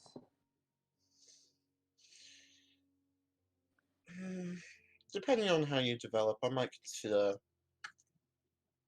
an exchange, but you have to understand, I can't outright share my secrets to non-clan members. Or well, clan in the broader sense rather than necessarily just descended, but I'm sure you get the point. Yeah, I get it. Great, guys, great. It's been interesting. So what do you think I feel like we might stay in Carthage like a few more weeks, maybe a month. We don't really have to go back to Rome so quickly. It's a great time for some fresh tastes. I agree. We should stay more, considering that some of us have prolonged reward receival time. Indeed. Give us the opportunity Perhaps to we break can it. have a more exploration of Carthage itself now that we are apparently welcome in the city. Or it's only for the party. And that again. Indeed. But out of character, what time is it approximately? What's the time in? You get about half an hour until sunrise. Indeed, but for now, uh, it will be time for us to rest soon. It wouldn't do to be. It wouldn't do for us all to burn on by surprise. No. At this stage, Labiana can already start feeling the pull of The pull of sleep, sleep. pull of the day. Yep. Yeah, I completely agree. In fact, I I'm think not too that far from laying my head down right now. I think that now is a good time for us to take a break in real life as well. So let's come back in 10 minutes, guys. How about that? Okay, and we're back.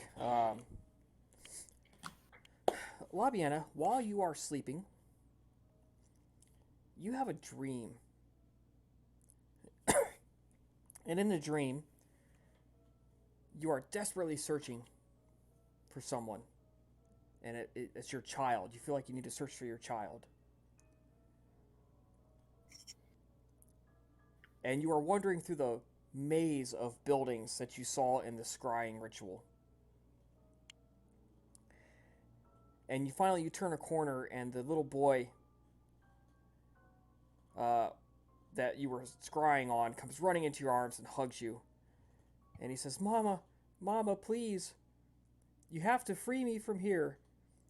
You have to stop that lady. You have to kill the lady to make me free. Mama, please." And that's when the sun sets and people begin to awaken.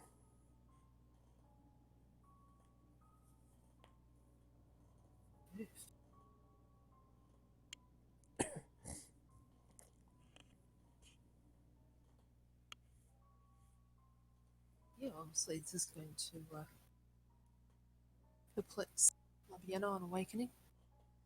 But, what's going on here?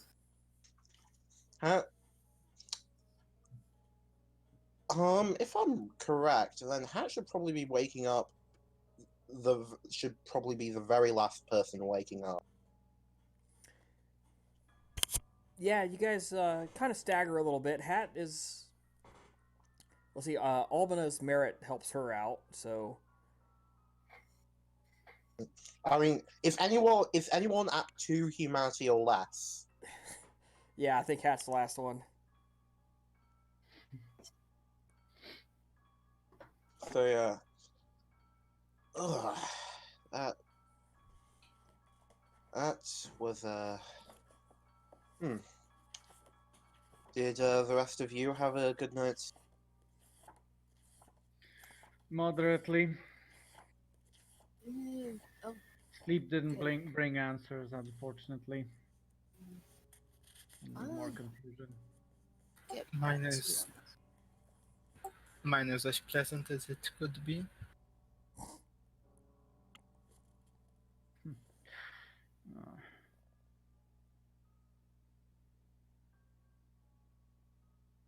Well, I believe we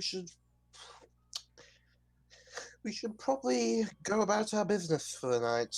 Getting fed, seeing if they'll want us tonight, or if we should do as we please.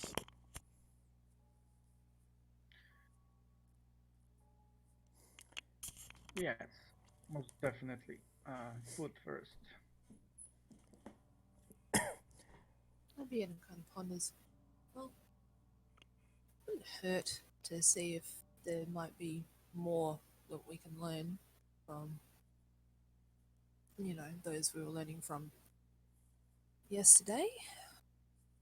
And anyone looking at Labiana will notice that she wasn't looking quite as fascinated as she was the night prior.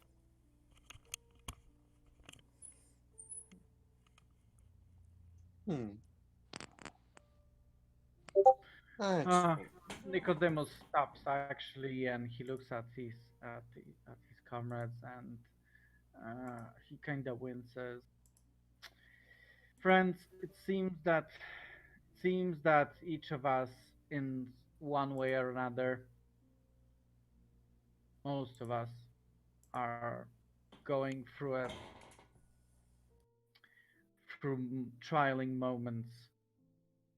Let us not forget who we are, where we hail from, where our allegiances lie, and where our integrities are. I feel that our presence here is um, maybe used by our friends to influence us in one way or another. But you already Of course. probably expected that. Of course, this is something to keep in mind, but well, I think so far, long as we're vigilant, we should be fine. Mm, yes, we should. At the same time, mm, let's consider even our gifts as with suspicious scrutiny. Just quickly out of character, would it be fair to say, I suppose we could say it's fair to say Labiana hasn't really had anything in the form of a dream until now? Nothing lately quite so specific, quite so topical. Hmm. This would be what's troubling her, I think. When you guys rise and you go to the surface of the deck of the ship, your ghouls bodyguards are speaking to some looks like a couple of different styles of acolytes. There is someone dressed in the garb of Melkart, someone dressed in the garb of Astarte for Albina, and there is an acolyte that Hatshepsut kind of sort of recognizes from last night.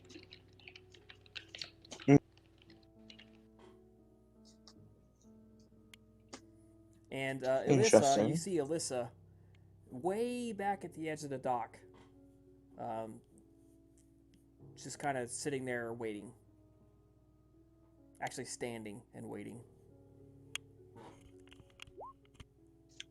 Oh, well, perhaps we'll be drawn to business before feeding. Let's go see.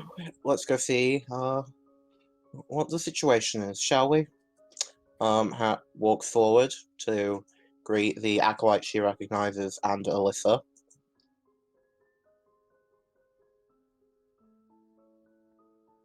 Certainly, Nicodemus comes over to see if there are any news about the planned conduct for today. So the acolyte of each discipline greets their assigned person and said that they have been assigned to bring you back for more education until that it can be sure that they have successfully fulfilled the conditions of their boon. You notice there is nobody waiting for Sybil or Nicodemus. Presumably, they've already learned all they need Real to know. bad. I believe they have Oh fulfilled their no, obligations.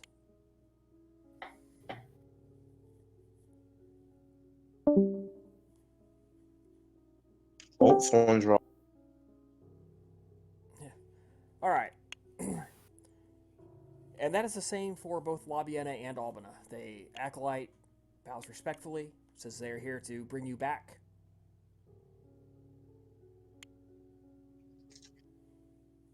Lovely. Anything else? I missed the gist. Do I understand this correctly that each acolyte is going to bring one of us for more training? There is one for Albina, one for Hatshepsut, and one for Labiena, Okay. but not one for Nicodemus Mhm. or Sybil, because presumably Okay. they have fulfilled their portion of the bargain already. Mhm. Question. Can we ask acolytes where we are supposed to feed? How? Yes.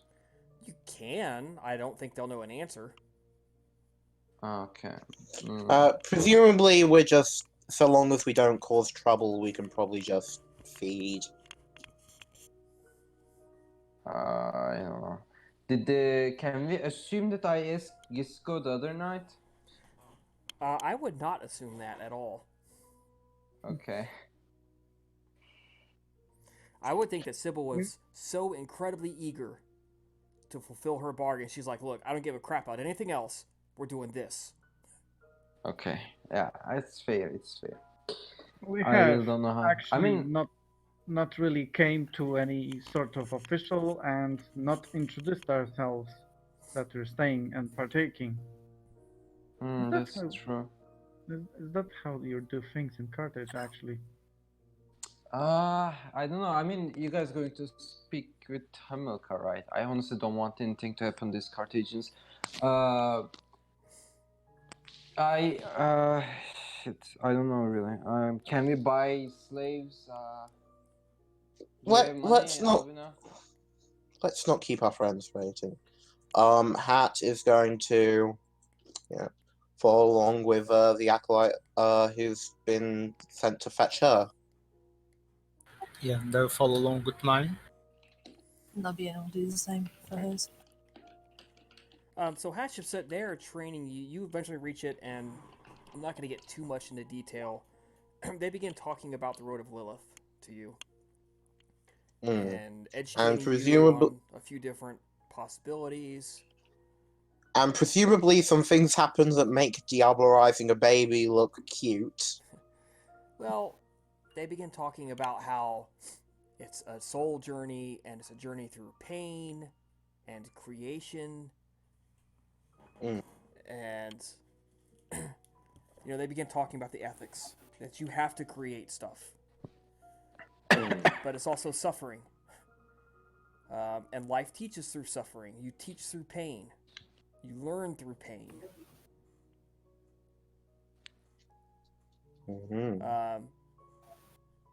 To draw in the needy.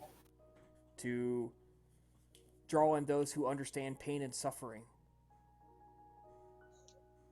Because through pain and suffering, you create and you grow. And creation and growing is love, and therefore pain is love.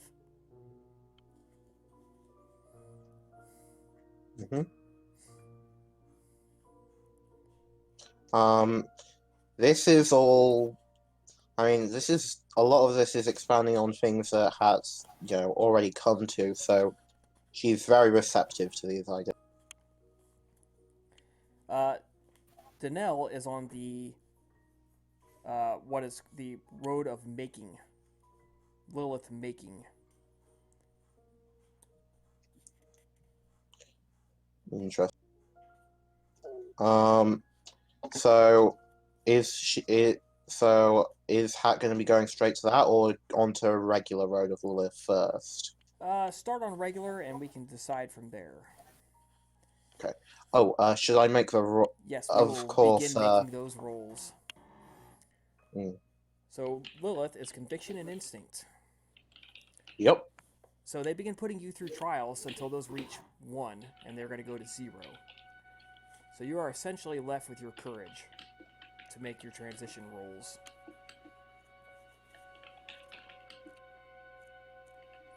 Actually, it's your conscience will go to conviction, and you lose 1 dice. Self-control goes to instinct, and you lose 1 dice, plus your courage to make your rolls. That's how that goes. So, 7 dice total? Yeah, if it's 9 dice right now, it'd be 7. Okay. And if I remember correctly, willpower cannot be spent on this, or can it? Alright.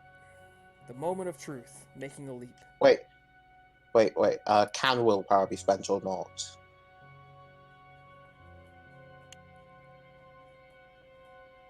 It requires an extended willpower roll. So there's 2 things we have to do Yeah. here. Okay. Okay. So and you can't spend willpower on willpower rolls. That's okay. Oh shit! Alright. That wasn't what In I game meant. terms, the first dot of your road is free. However, when making the change, the character must fight off her beast. This requires an extended willpower roll. The character spends a point of willpower for each roll and rolls her remaining willpower dots. The difficulty is 10 minus her total combined virtue dots remaining. You need a total of 10 successes. And remember, each roll costs you a point of willpower, so it gets steadily harder and harder. Yeah. Okay. So you should be a full Just gonna- willpower, so you're going to spend a point and then roll. If you have 6, you're going to roll 5 dice.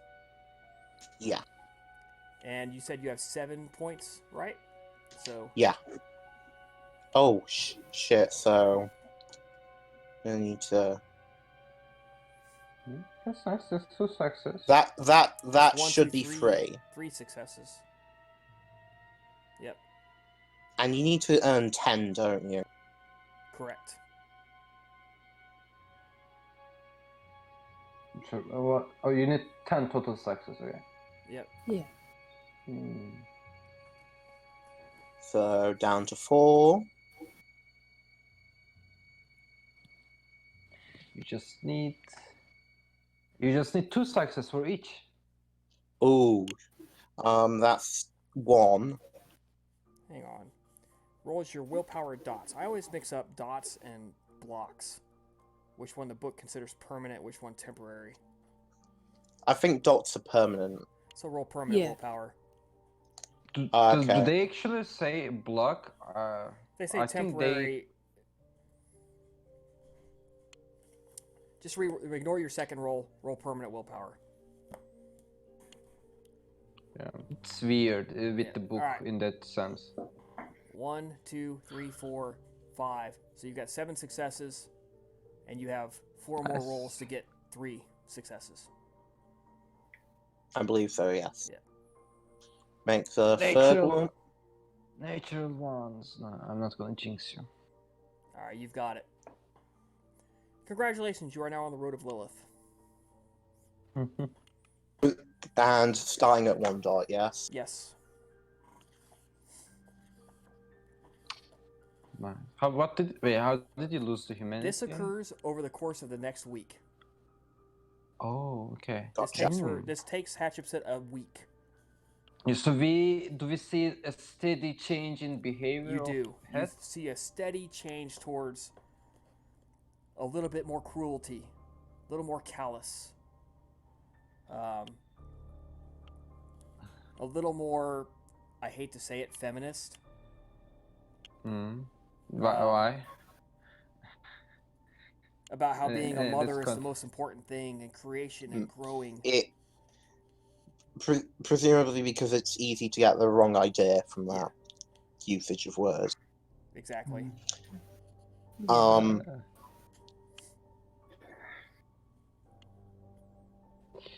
So nice. Wait. Yeah. We have the Sibyl and Laviana, right? All right. Because I Laviana, was going to just. you are taken back to the Temple of Melkart. And the same priestess is still part of your teachings, begins teaching you a little bit more about the underworld, answering your questions, talking about souls, talking about a little bit about their powers and stuff like that, trying to give you the education so that you can buy Underworld Lore level 1.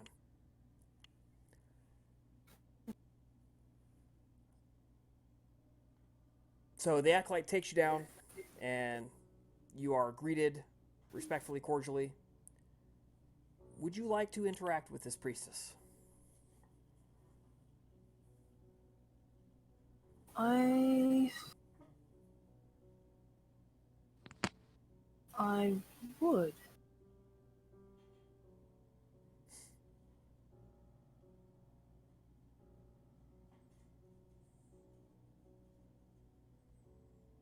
Um,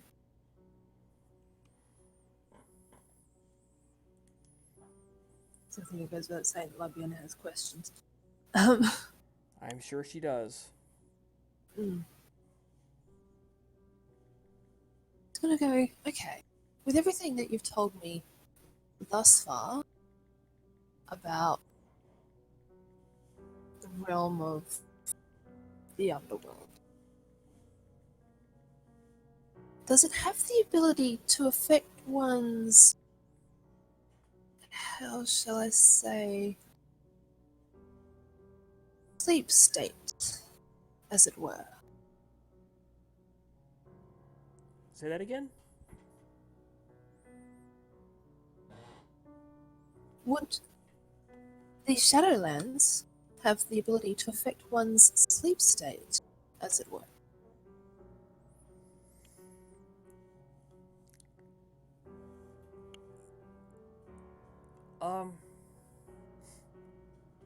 On occasion, I can say that I have had nightmares regarding the Shadowlands and being sucked into them as a living person.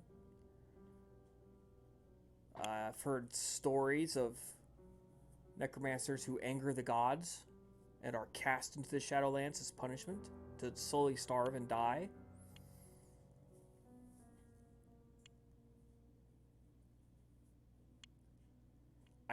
I don't know that it can actually. I guess I'm not sure what you're asking. It potentially spirits could have done something. Could do something.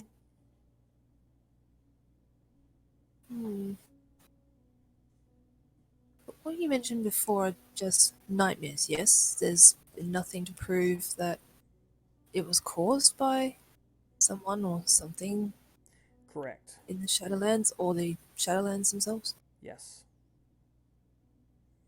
They were just nightmares for me. Okay. If you don't mind me asking, what kinds of nightmares are we talking about here? Just nightmares. Running from spirits, being trapped in a maze, things like that. Do they talk to you? Like, do they say things to you? Well, I mean, I have had spirits talk to me, so it's. There was one time I dreamed I was going to ghost school and I forgot to wear trousers.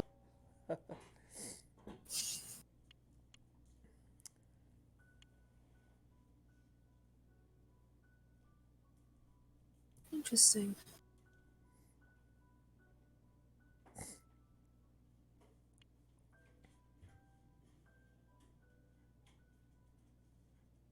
Okay, I think that's all of my questions for now.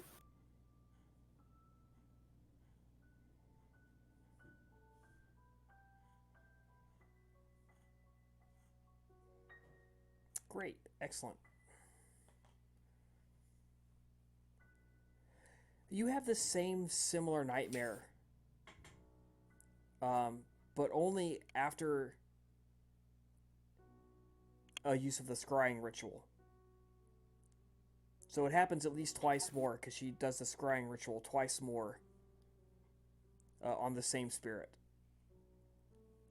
And she talks about how one of the things she talks about is fetters, spirit fetters, objects that the spirits are bound to.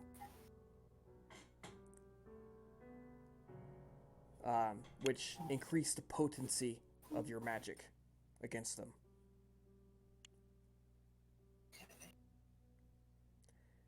And presumably the jawbone or the bones of this child is a spirit fetter for it.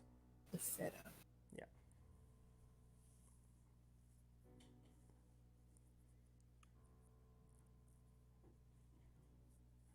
So at this point, Lavia is getting the distinct feeling, she's not going to say any loss, but in her mind, she's getting the distinct feeling that these spirits don't particularly like this very much. No, they don't. That is an accurate feeling. Right. Albina, your studies are actually, by comparison, very mundane, very uneventful. It's just like being back as an acolyte, learning as a mortal again. Reading the legends, being quizzed, talking about the paintings, the statues, learning to recognize her in all her forms. Very like being back in school. It's nice, familiar, normal. It is. It's for amongst everybody here the most normal event. And yet that music. But for Sybil and Nicodemus, who are left relatively on their own, Alyssa has, as I said, stopped by, but she's not approached you. She waits for you to approach her. Which Nicodemus does. Good evening. I'm inclined to inquire. What would be the expected code of conduct? It's only polite to introduce ourselves and require permissions to feed. I have to admit that among the political turmoil, I find myself a bit backwards on the etiquette. Well, His Excellency and the master of all Canaanites of the city, Himmelkar the Pale, has graciously agreed to allow you to stay for a full week without presenting yourselves and asking him personally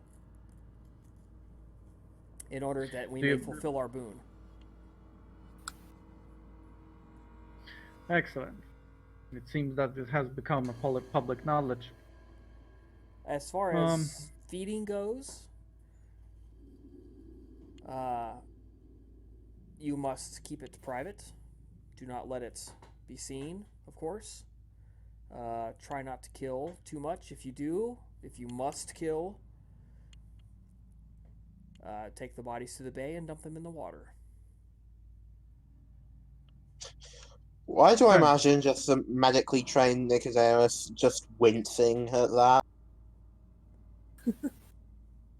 Yeah, there is. He probably does, but doesn't show, as if reacting with a slight delay. Certainly. Are we accepted as normal visitors, or are we to expect a restriction of movement? Are we to be expected? Well, you should expect that you are going to be watched, of course. I'm sure there are a few amongst our kin who would willingly open their arms and allow someone to freely trample over their domains. But so long as you do not attempt to force yourself or gain influence, I think the worst you might expect is somebody to tell you to leave their area. I am sorry, guys. Give me a moment. Oh, you're right. Oh, Discord really hates me. Was Chris breaking up just now? Or it was Nah, not for me. Not for me. He did just get a phone call, but Yeah, I got that, but how weird. Yeah. Discord seems to be Alright, weird problem handled. for some people at the moment. So she says, yes, that's, you might expect the worst would be that they're going to tell you to leave their area. Of course, if you fail to abide by that, I can't promise you that they won't retaliate, but... Yeah. but I know the unspoken being, in that case, it's your fault. Yeah.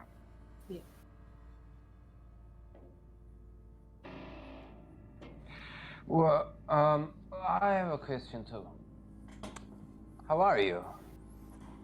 I am wonderful. How are you? Great. Um,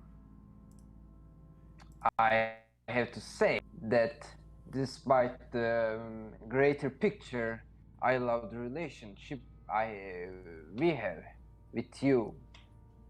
And by you, I mean the whole Carthage, of course. Why, thank you. We do so enjoy kind attention. Yeah. There is no trace of sarcasm in that remark at all. What a trained So, liar. Certainly, isn't it what spewed this whole, ignited this whole contact, exchange, deal? That's been a Yes. illuminating Yes. experience. I mean, I think it was a great thing that you come to us and made that offer. I think surprises happened, but humans are human, and who cares what happens to them, right?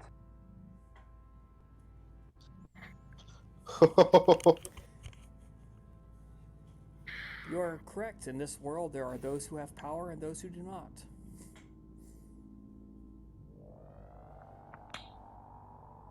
Why is the alien music in the background? Okay. why do I just imagine Antasia just seething?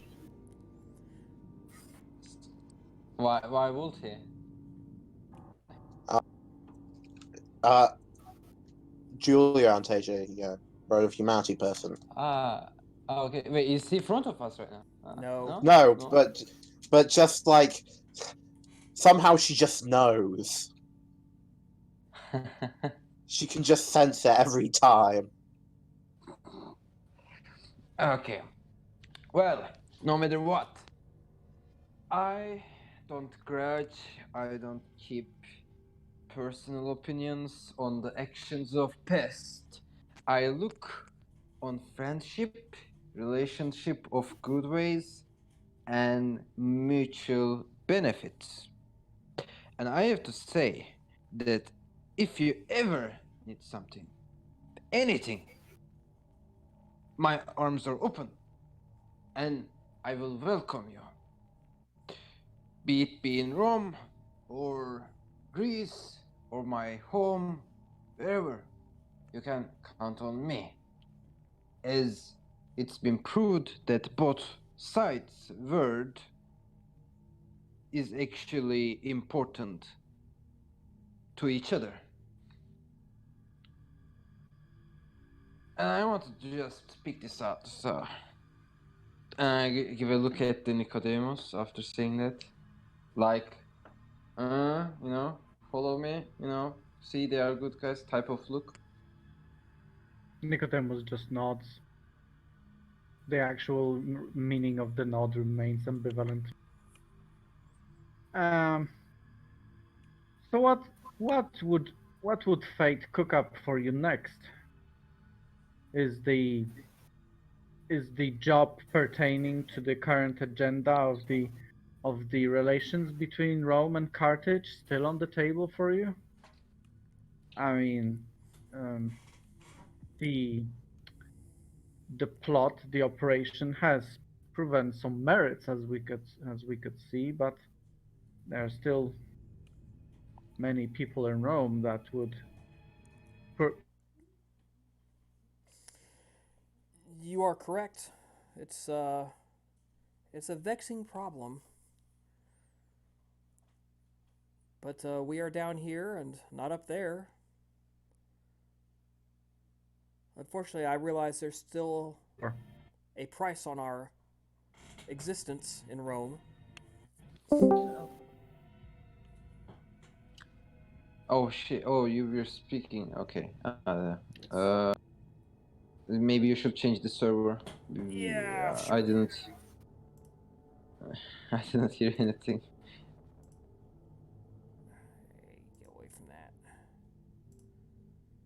Discord, I'm not paying you $70 a month to get better audio. There should be like, I don't know, um, subscription to get some better performance from Discord. There is $70 a month. $70 a month. Wow, that's huge. Yeah, it is. It's a lot. You can Is divide it that amongst Can- everybody on the oh. server, but I'm not Oh. doing that. No, I don't think I'll ever do. I just got very briefly disconnected. All right, I've changed servers, so let's go back. Nicodemus asked about next steps. Can you guys all hear? Yep. Yep. Okay. She says, it's a vexing problem. We are down here and not up there. Unfortunately, there is a price on our existence in Rome. We all know this. We'll find a way. We'll figure something out. Perhaps you may even be ambassadors of goodwill for us.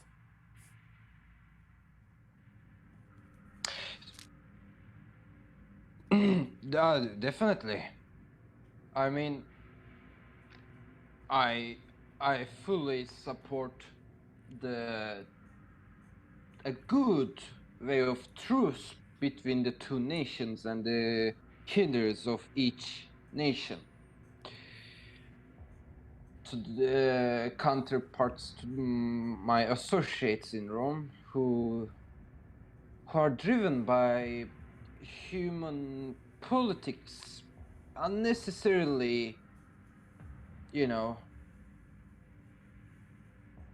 are being tossed at this and that side with kind of emotions I cannot comprehend. I guess even if you're a vampire of centuries or a year old, you still feel a patriotic emotion towards the country. A very weird thing, if you ask me.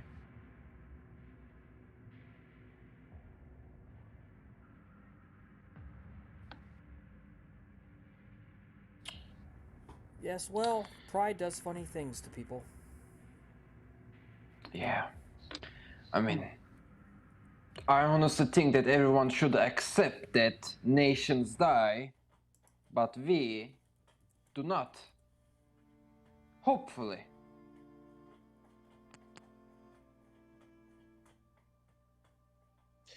You say that, and then suddenly, Cyril drops dead, right? You said ambassadors of goodwill.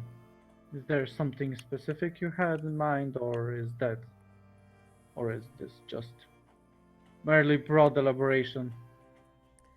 No, I had nothing specific in mind. Just we hold on to we keep our word. We hold on to our oaths seriously.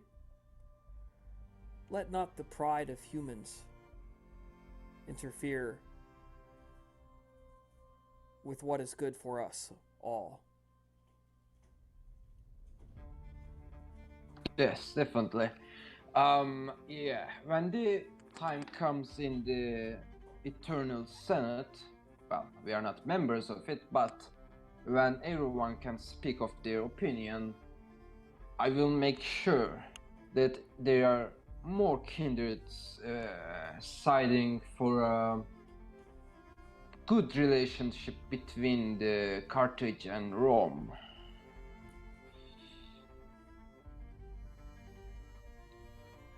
And try not to lose my head while doing that.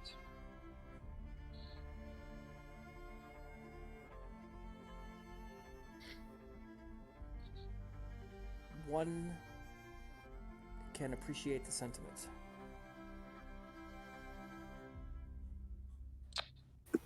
I mean, I'm sure any sane kindred would do the same thing for a different nation.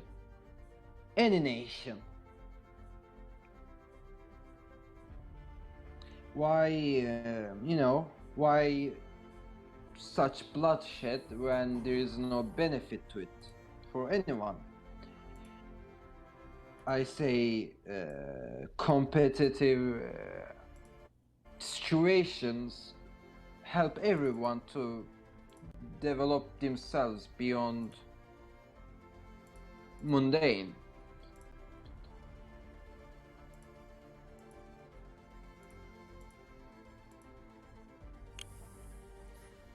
A little competition can be healthy, but let's not let it not devolve into annihilation. Yeah, I agree on that, definitely.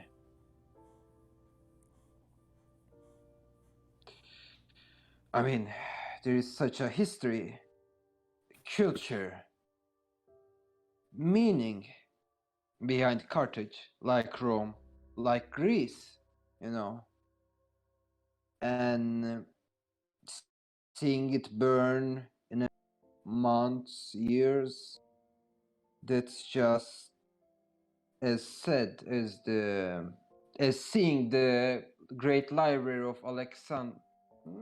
Was he born, Alexander? Was he born before us? I don't know. Oh no, it still exists. Just say if it were to burn, and then we can have it be a bit of dramatic irony. Yeah, yeah.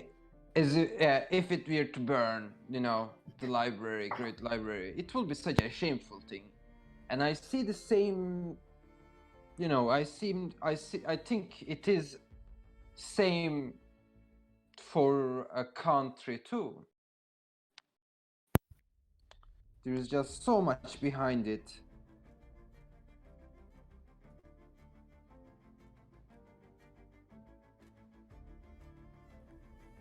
Yes, we would very much like not to be destroyed.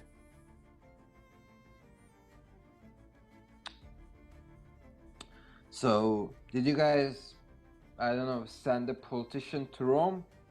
You know, after the events I'm not going to speak of directly.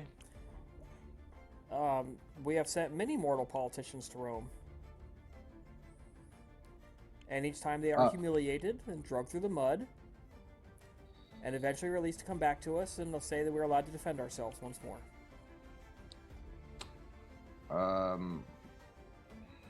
Yeah. As far as the Canaanites go, that's a matter of debate. I think that's not something I can speak of at the moment. The last I heard in Rome, there has been some good relationship between the Fist of Himalkar and some kindreds from Rome. I do not remember the name of. Malchus. A prideful, strong man. And she rubs her face. She gets this look on her face like, yeah.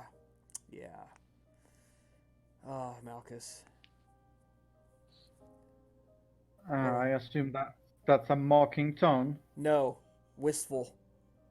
Oh. Yeah, she's like, oh, that man, oh.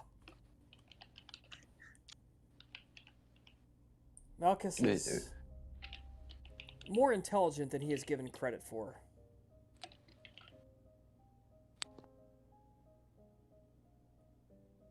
Oh, I understand. I mean, let's see.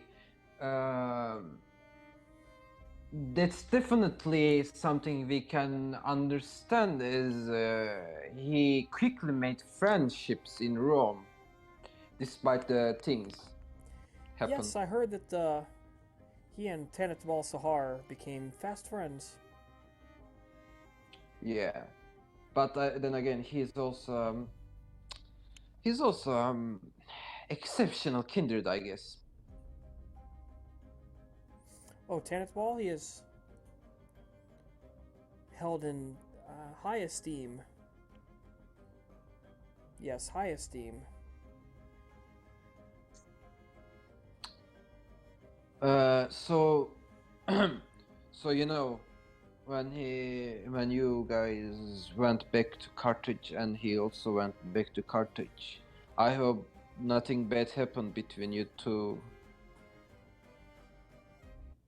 The fist and you and your country. I mean, Well, I hope. we're still here. I mean, I just hope that you did not suffer as much as we did.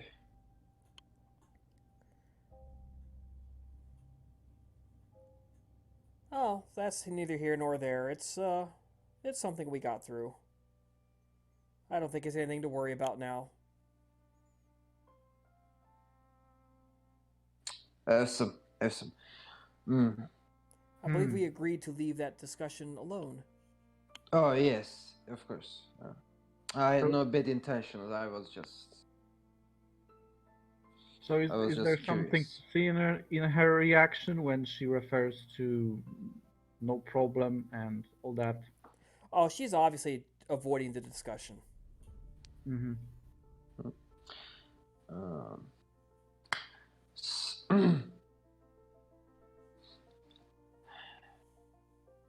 So, our country members, are they being good boys?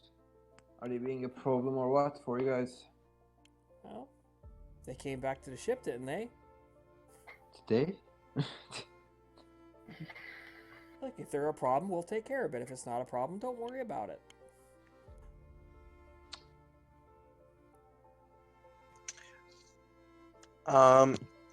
I've refrained from speaking because I'm not in the scene, but out of character, sounds like the scene's coming to a natural end. Yeah. She's basically avoiding all your questions. Mm. Well, I think Nicodemus and I are a little hungry and like to pick something. So, if you have anything else to say. No, I came to see if we had questions, and I believe we've answered them all. So, you have a pleasant evening. And Well, to conclude this, I'm relieved to see that you and your coterie are in good health and you have received no repercussions. After all, you remain faithful servants of your country, and it would be simply unfitting that you would be punished in any way for just performing your duties exemplary. I thank you. Towards the end of the week, we shall return to you. And if you require anything else, let one of the acolytes know, and they will inform their own masters. Certainly, thank you. Great. Well, Nicodemus, I think we should hunt together just to watch our back, each other's back. Oh, wait. I assume they're going to hunt. I just want to mention this before I forget. If I'm able to, at some point during the stay, I want to try and get my hands on a map of the city. Okay. That's actually going to be kind of tough because you're going to be really occupied. Nicodemus had similar plan. I think Nicodemus and Sybil have the best chance of this. Well then. I think we also have a discussion about this in character. Can't remember, but I think something along learning about more of the city and its defenses. Yeah, we had it when we did the thing with the. Anyway. Yeah.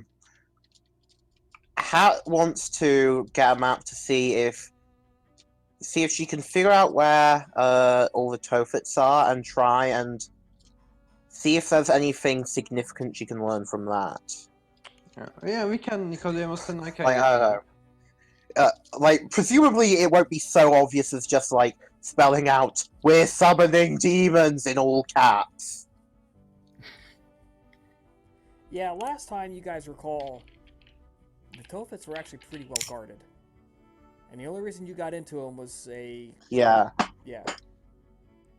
But a map means we don't need to, go there. We just A map will to not figure out. be detailed. We'll put it like that. Fair. What would be the difficulty to hunt in Carthage? 6. Okay. Does Nicodemus watch my back, or do we watch each other's back? That's up to you Sure. guys. Sure, we need to do the hunting as quick as possible, and then we can do some work. Yeah. Okay. Okay. So is it 2 or 8 blood per?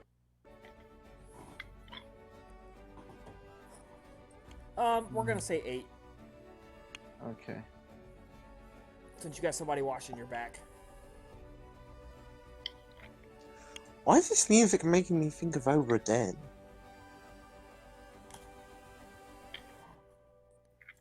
Check the music channel. It should tell you what the music is. It is Soul Stories 2 Epic Viola Orchestral Music Mix. I'll have to check some things later. Anyway. Okay, let's find a map. Mm-hmm. Or is it too late right now after the hunting? I think we haven't tallied too much. We only had a discussion and hunting, which probably took 2 hours. Yeah, Yeah. it's not even midnight right now. Okay, let's find a store to get a map. Oh wait, Nicodemus. Or you know what? Let's say I did it in the ship, if it's okay, Chris. Can I roll for the obfuscate Mask of Thousand Faces? Go ahead, make your roll. Okay, dices. That is to say, a manipulation, I believe. Subterfuge? No. Manipulation performance. Ah, yes.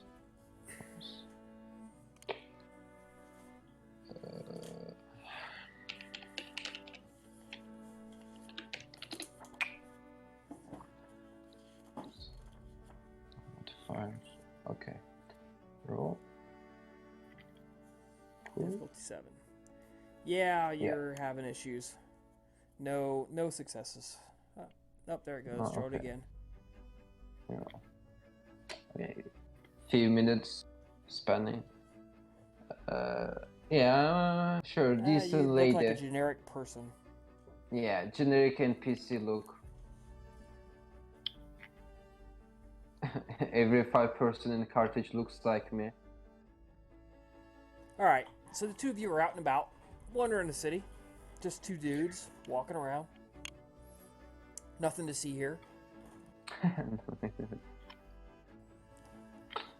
You are looking for some sort of cartographer. Mm-hmm. Yeah. Map maker. Alternatively, just a. Do you have money? Like that would appear. Vorpal, do you have money? No, not Vorpal. Wait, Nicodemus. Okay. Who's Vorpal? Nicodemus, do you I have need you to money? make 2 rolls. It's going to be a perception plus legerdemain, Okay. and the second roll is going to be perception plus alertness. Yeah, I have some legitimacy. Not really great at it. One person make both rolls, please. Or one person make each roll. I don't care which. I think I should help Nicodemus with the rules. Yeah. I'm gonna help you. Mm-hmm. I like That's my perception. smallest legitimacy.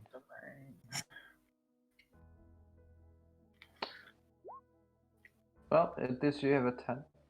Mm-hmm. And the second one was? Perception shit, you have alertness only to see 2 if dice? you notice people following you.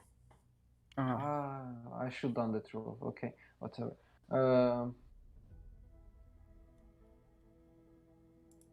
Did you get +1 from my help action for the ledger domain roll? Oh yeah.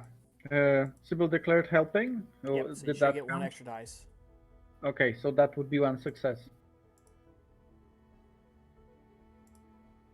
One more dice. Okay, so I'll roll the additional dice for this first roll. Yeah, so roll regimen, just roll one extra. There you go. It's Which is 0 success. still 0, but hey, you're not having any luck tonight. You've wandered around for about an hour. You didn't really see nothing. Hold on, I don't understand. What's the difficulty? 6 for the 6. ledger domain roll? Yes. You didn't botch. That's the point. Okay. We are not suddenly And seeing you do a not werewolf. see anybody obviously following you. Yeah. Make another roll. You What do will we- walk around for an hour, check in different shops. Let this and me that. Nicodemus, you haven't been so good. Let me try my chance. Yes, I might be a bit distracted from my revelations. Go ahead. Let's see. I'll bundle about and you focus more. Help action, obviously. Let's see. Perception, ledger domain. Advance +1, difficulty 6. Okay. And do we do a second roll or just ledger domain? Nah, just ledger domain. All right. You do, after a bunch of wandering, eventually find something that resembles a sailing cartography shop. Sailing cartography. Okay. Now you've seen these before. You remember going to Apollino and doing this whole thing before, Yeah. right? Yeah. You know basically what you're looking for. Of course, it's very late at night. The shop is now completely closed up, locked up. At least you know where to go now. So we can either be the good kindreds we are and come next night at early time and buy, or we can be the bad kindreds and sneak inside with obfuscate and break. Yeah, steal. Considering that we still have about a week here, I don't see the need to burglar ourselves in. Yeah, I mean also we are guests in this place, so let's show some decency. If there's no reason, let's not do anything. Yeah, let's go back to the ship. Come here next night. Well, we can still do some exploring. Oh yeah, well, we can do. Something can catch our drift. Do you have a special, idea? Specific thing you want to look out for? I kind of wonder how the Toffets look like right now. Not with the intention of going in. No, that would be insane. You can answer that actually. You don't even have to make a roll. Through your wanderings, there are several that are still smoking. There is smoke coming out of the sacrificial chimneys. Okay. Well, how many it Toffets seems... are in Carthage? We'd probably there's need one to really wander. big one, and there's probably 5 or 6 others, significantly smaller ones. But there's one really big one, but it's in the inner city. It's inside the inner walls. And presumably it'd be difficult to get in there. Like, even more than just getting into a Topher. Yeah. Yeah, you can bet it. That's where the royal family lives. It's very heavily guarded. Very thick walls. Yeah, it's going to be tough. Well, the Toffet seems as fabulous as they were. Unchanged. What about taverns and places of gathering? Any rumors to eavesdrop on? Just the usual. lots and lots of people claiming they know what's going on in Rome or in Macedonia or in Crete or anywhere else. Lots of sailors. Of course, Carthage is a huge trading port, just absolutely huge. Easily the size of Rome. Easy. Huge waterfront. It's got the military harbor plus a civilian harbor. It's all, of course, and with everything that comes with that. All of the warehouses, the eateries, the bars, the whorehouses, everything. Did Artemis told us to do something in Carthage? No. Not this time. She's only barely allowing us to go. Yeah. I'm surprised she does. Well, so well. So you wanna go to maybe a temple? Maybe we learn a little bit about their religions, Yes, why not? I'm not certain if well, let's see where they stop us. Yeah, let's go find some temple, and maybe we get something nice. Okay. Which kind of temple are you looking for? A specific deity, or what? Do you know much about Carthaginian pantheon, Nicodemus? I don't believe so. I barely recall the gods of Rome. Congratulations, you're in a party with all of the people who aren't theology specialists. Okay, let's pick some random temple. I'll tell you what. You guys are near the port, right? Mm-hmm. Yeah. You are near a temple of some sort of weird fishy style thing, but it looks like an obvious temple. Cthulhu, I heard. I read about this god in my book in Russia. Indeed. Does it refer an underwater city? Okay, let's enter this one. It looks interesting. I'm sure it is not about fishes. And if you get tentacles. me. Nothing fishy in here. No. Let's It is crystal clear. let's see if we are allowed to observe some rituals or proceedings. Yeah. Are there people inside?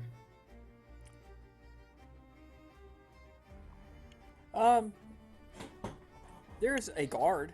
There's some guards there. Do you speak Carthaginian? Or Nicodemus? Phoenician. Just Phoenician? enough. Yeah, I can too. Okay, we won't have a problem. Very well, we approach. Are we stopped by the guards? They are. You are. They stop you and they ask you in Phoenician what business you have here this late at night. Good evening. We're exploring. We wish to observe the rituals if it's permitted for the public. We are. Access to the inner temple is restricted. You may only walk along the outer edge here. Certainly. Which means on the sanctity of the place. Okay. Yeah, that sounds fair. Okay. Are there priests around the outer side of the temple then? There's a lot of inscriptions, paintings, stuff that basically comes down as he looks like kind of a god of rain. He pulled back the waters to, if you're interpreting the inscriptions right, Dagon pulled back the waters to expose the lands that became Carthage. Interesting. So he's a god of the sea and of sea animals and sea creatures, Hmm. creator of the land. Not as you might think from other media, a god of destruction that wants to take over the world. Right. Well, I guess interesting. we entertain ourselves for a while, and then I don't know, return to the ship because Yeah. I don't think we have more angles Okay. to pursue.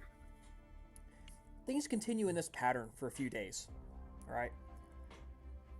Oh, are we able to reach the cartographer the next night? As the first. Honestly, why Think would of you the not other- just send your ghouls to go buy some? Oh yeah. Yeah. Also, I Even actually better. want to do something when Het is with us on the ship, in the ship, because we see him change. So I should want to brought it up as a conversation topic.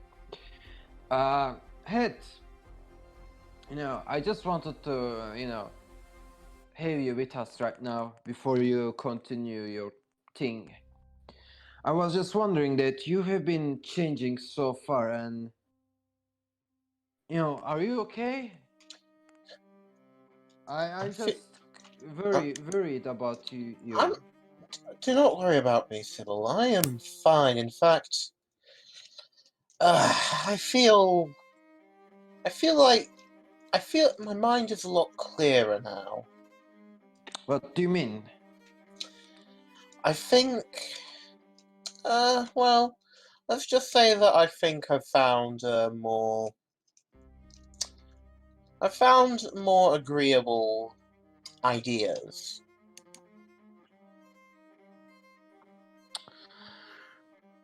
Can you give an example?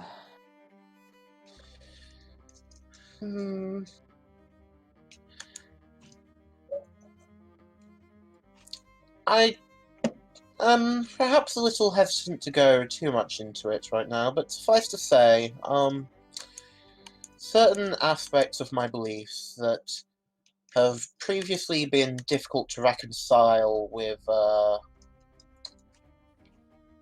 with my own conscience, I've figured out how. Well, it's great. As long as it's not going to corrupt you, brainwash you or whatever. I think it's fine.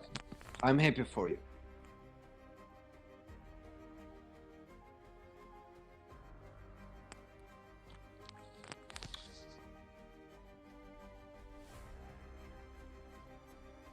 That's it. This is from my side. So, yeah, the map you guys pick up is fairly basic. I mean, it's better than nothing, but it's not like super detailed. Does it, if not like all the Tofits, does it at least note down It marks locations the of like the landmarks. really? It's the major landmarks, major avenues, things like that. So, yeah, I want to try and look at what Tofits are marked there, which again, obviously won't by any means be all of them. There's three. Just thought, three marked on it, especially. okay, The drawing main one on in the inner city, the one at Melkart, and there's one more. Drawing on that, I want to try and just studying it for a while, see if anything strikes me as like a significant occult-wise.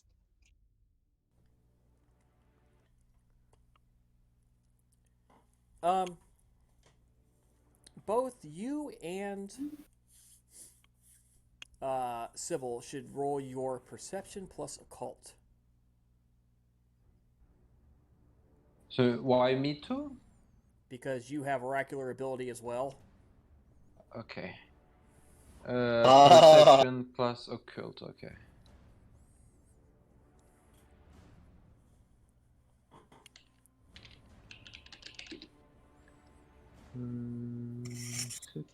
Difficulty 6. Yes. Okay. Oh shit! Nice. All right. Hatshepsut, you recognize Wait, this. why did I roll 2 dice? I Or don't did know. I do? Why did I? Did what? you put the right perception in?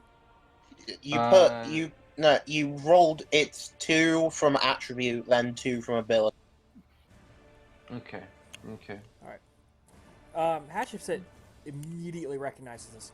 Sybil, not so much. Sybil, you recognize there's something here, but you don't know what it is. Hatshepsut, you are immediately struck with the understanding that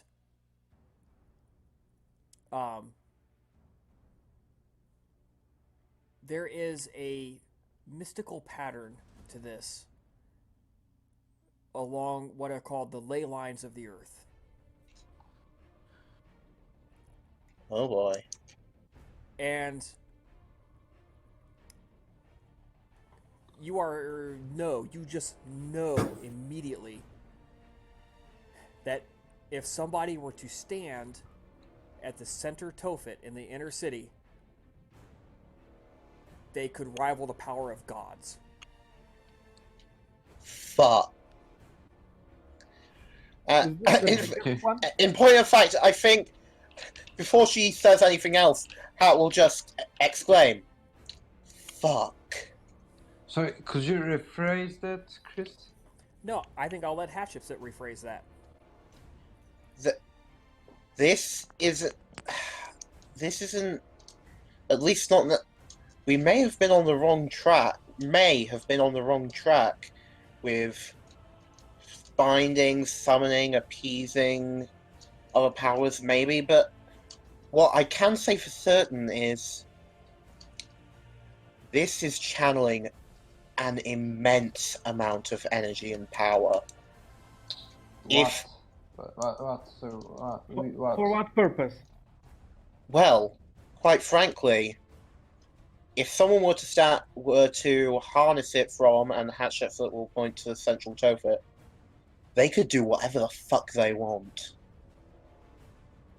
Just like that. No conditions required. They just burn enough fuel in each of the Tophets, and there would presumably be some extra details involved, but in a sense, saying it's just like that does capture the gravity of it.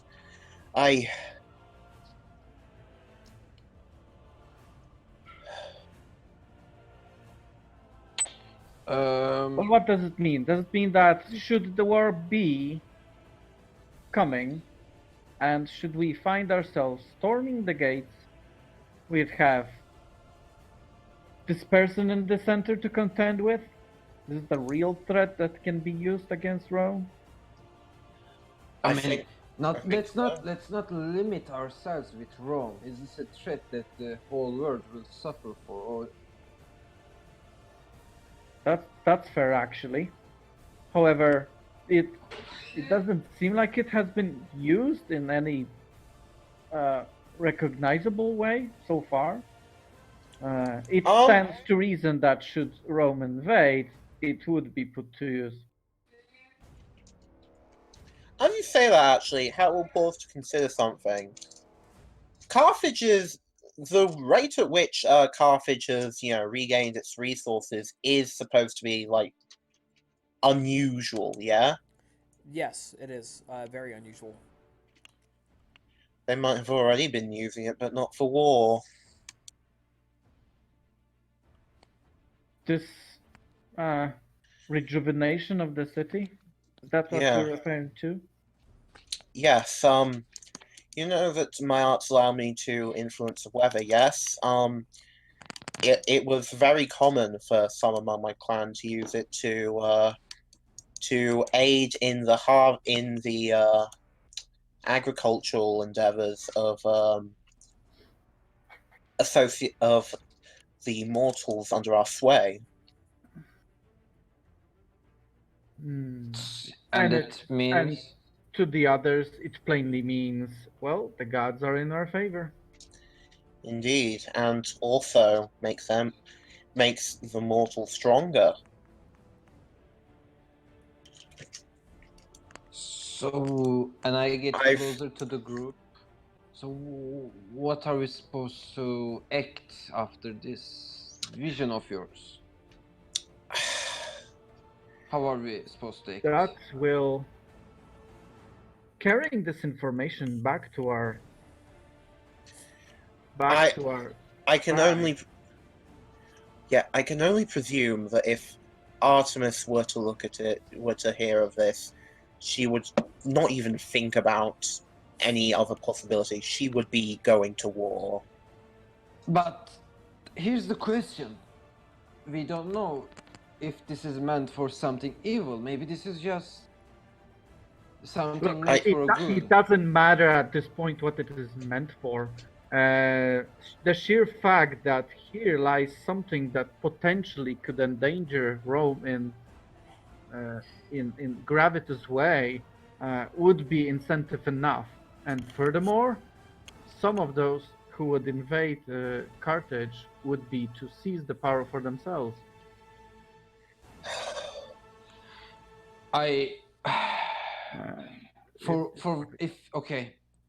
Is this like the last day of the week, by the way? Just before we are departing? Probably. You got about one more night to do whatever you're going to do. Look, guys, people, friend. Look, I think that I understand the importance, the greater importance of this thing, and in such a sheer scale, I will not hesitate to not help you. But I think that for what they have done to us, at least we should tell them, the Kotri in question, tell them to leave the city. I feel like just doing what we are thinking, considering right now, without a slight information will be... Honestly, I am not certain on telling anyone yet. This is just...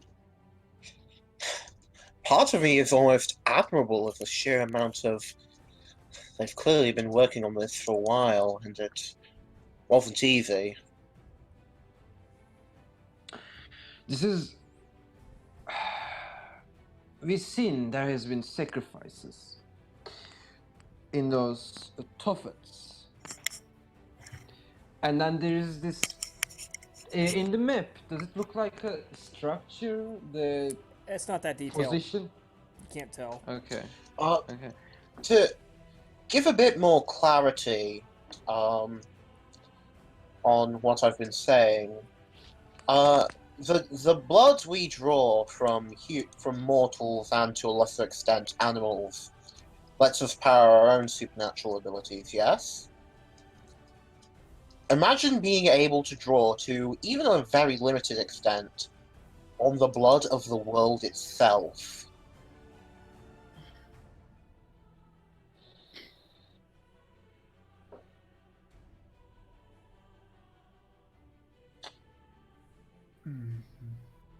Truly astounding. Okay. Okay. I am a person who doesn't care much, but even for me, this is worth speaking of in our home. I think. Is everyone present, or is Abner still all in you the guys are temple? present. You're all there. Yeah. Perhaps I think that perhaps the best idea that we have right now is to try to get our hands in some Carthaginians that know more about. I feel like that's not good. I feel like that's not a good move. I'm hesitant to ask this because, frankly, I'm not entirely trusting him right now, but Perhaps we might be able to get something out of Libris Vivlia, whatever he's calling himself right now. Is he in Carthage?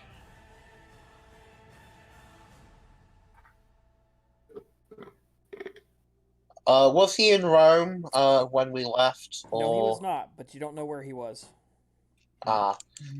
He might be in Greece or something, or even, I don't know, maybe he's fucked off across the Atlantic to America. Look. You know who would know more, but I don't think we can find her at all. Who? The bell. The bug lady. Bell. The lady? Kai Beal. Kai Beal. Let the bug go. Yes, it started with her. Yeah, Seeing but as we're not exactly spilling the beans across Rome, I'd imagine she'd be here and try to coax us into more action.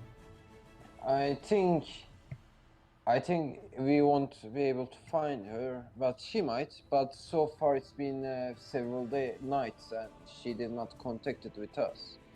Yeah. And I mean, there has been a celebration made for us, our arrival. So if she was here, she will definitely know it. We have also not spoken with Marco yet concerning the reasons for him hunting the cut. I think we should forget that there's a much greater thing going on. That's an interesting dynamic, actually, considering that they've returned together. So he's not exactly hunting for them? Yeah. I mean, unless there's some warring factions that we have. As I said, if Carthage wanted to some redemption from Rome, the Hamilcar could easily pick the coterie, the Carthaginian coterie, forcefully bring them to Rome, offer them to the prince as a, apologize. He does not need us to come to the city and ask for it. He will done it if he wanted to do it. There might be a power play in waiting for Rome to come to him, but for the most part, I agree. I don't think they are power. I think they are not in a position to power play with Rome. People power play the most when they have no business doing so. Well, either case, I think when we go back to Rome, the prince should know it. And consider, maybe it might change the tide of our relationship with the prince to a positive,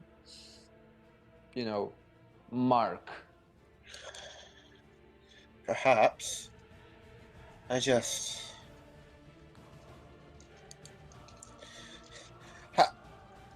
For the record, that does seem to genuinely just alongside the shock and horror, there is a significant amount of that's just impressive on her face. Mm-hmm. I mean, come on, they are like half of the citizens are demon worshippers.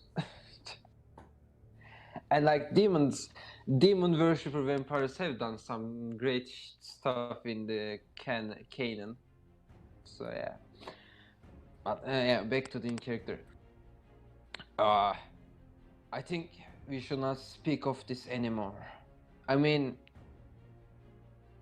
kindred ears can hear beyond this beyond immense range. So really, we might be just shooting our own foot at this point. No.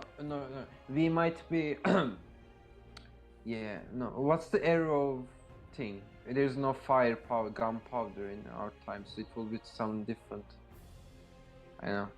We might be stabbing our own foot at this point. Well, I mean, you can shoot with a crossbow. Yeah, that's true. Well, do you guys still have some study going on?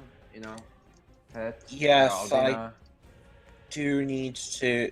I believe I do need to just finalize a few things, but Right. And I hope that when you open the door, there won't be acolytes waiting in front of it. Just arms crossed and looking at us when we open the door. Oh, you. In any Let's case, go. I believe I might be capable of luring.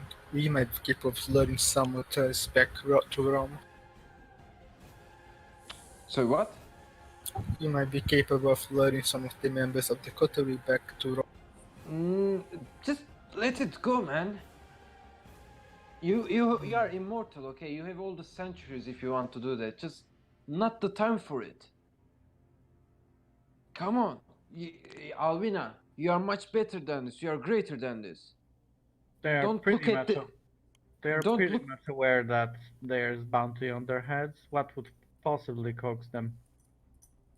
Look, yeah, you know you are much smarter than this. Don't look just a step ahead of you. Think several steps ahead of you. This is not the time for it. The promise of safety, the promise that they can that bounty remove, the promise of furthering the cause. For now, Carthage is still in danger. We could promise that that we could assist them in finding a more permanent solution to ensuring Carthage's safety. No, just no. Even in good graces, they weren't given full leniency. Look, just no, okay. Just no, It might no. be, and that is why we could convince them that we could sneak them back in. You're not going to convince them. There's no way you're going to convince them. That's not going to happen. Really. Look, as I said, you have dozens of years, okay? Come here in 2-3 dozen of years, and then try to do that.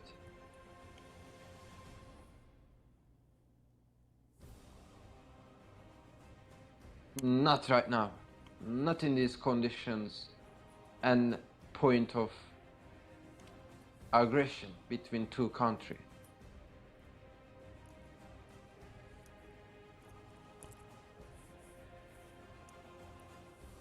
Okay, you guys get up. The- It is the final night. The last Okay. night of free roaming, the last night of education. Yeah, before I go to attend the temple, could I try Could you try what? hunting? Yeah, you can hunt. One thing, when you guys leave the ship, the full code array is there waiting for you at the very end of the pier. Cool. interesting. Okay, I missed everything. Uh, The- Inspired. it's the next night when you guys wake up. Mm-hmm. You discuss your actions, and you leave the ship. The full Carthaginian coterie is waiting for you at the end of the pier. Minus, or yeah, no, actually, no, the whole coterie is there. Okay, fair. They seem to be quite relaxed, just kind of waiting on you. Obviously, they were close by to be here so quickly. Yeah. I head over. Yeah, me too. Let's see what they want. I walk over to them. Elisa steps up again to be the mouthpiece. Greetings, all of you. Your time in our city is coming to a close. Indeed. Do you wish to stay longer? Is there anything you wish us to do? Sadly, I want to stay here, honestly. Like, I would like to stay here several years maybe. But I think our patron will become more and more suspicious of us the longer we stay Yes. here. I would like to spend my last night here just consolidating what I've learned so far. Just going over it all for the last time before I leave. The opportunity to feed myself would be appreciated before I go for my last night of training. Of course. Anyone, Nicodemus? Laviena?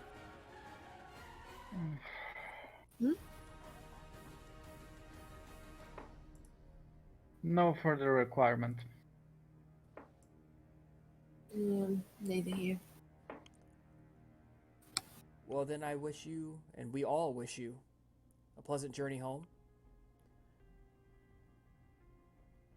And we wish you a remainder of your time here in Carthage to be quiet and uneventful. Indeed. Before we depart, would it be possible for to have a last meeting? There is matters that I like to discuss. Of course, Whist, let us retire to a nearby private room over here, and we can have that now. The acolytes will wait. Thank you. They return to the Pearl. You remember the Pearl? Mm-hmm. Yes. Yeah. Just a random note that just occurred to me just now. I find it interesting how each big chunk we've met them in, they've had a different person be the main speaker. That's actually not occurred to me. Yeah, That was an accident. no, it's fine. It in all three cases it was people who would make sense to be main speaker. So you know, maybe maybe they switch around leadership so that everyone can share the blame. So they take you to the cellar. They have somebody go down there and light several lamps, little oil lamps and stuff. So it's decently bright, plenty of shadows though.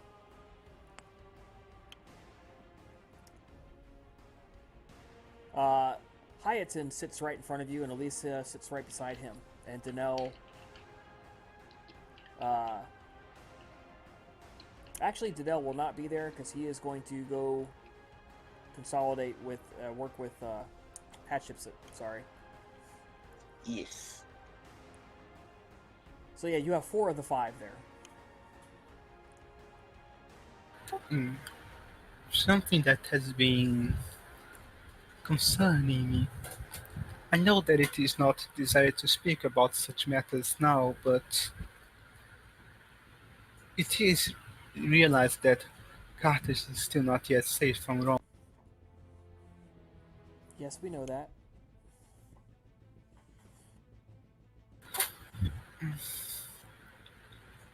Would I like to make the following proposition. While I have no desire to see Carthage burning,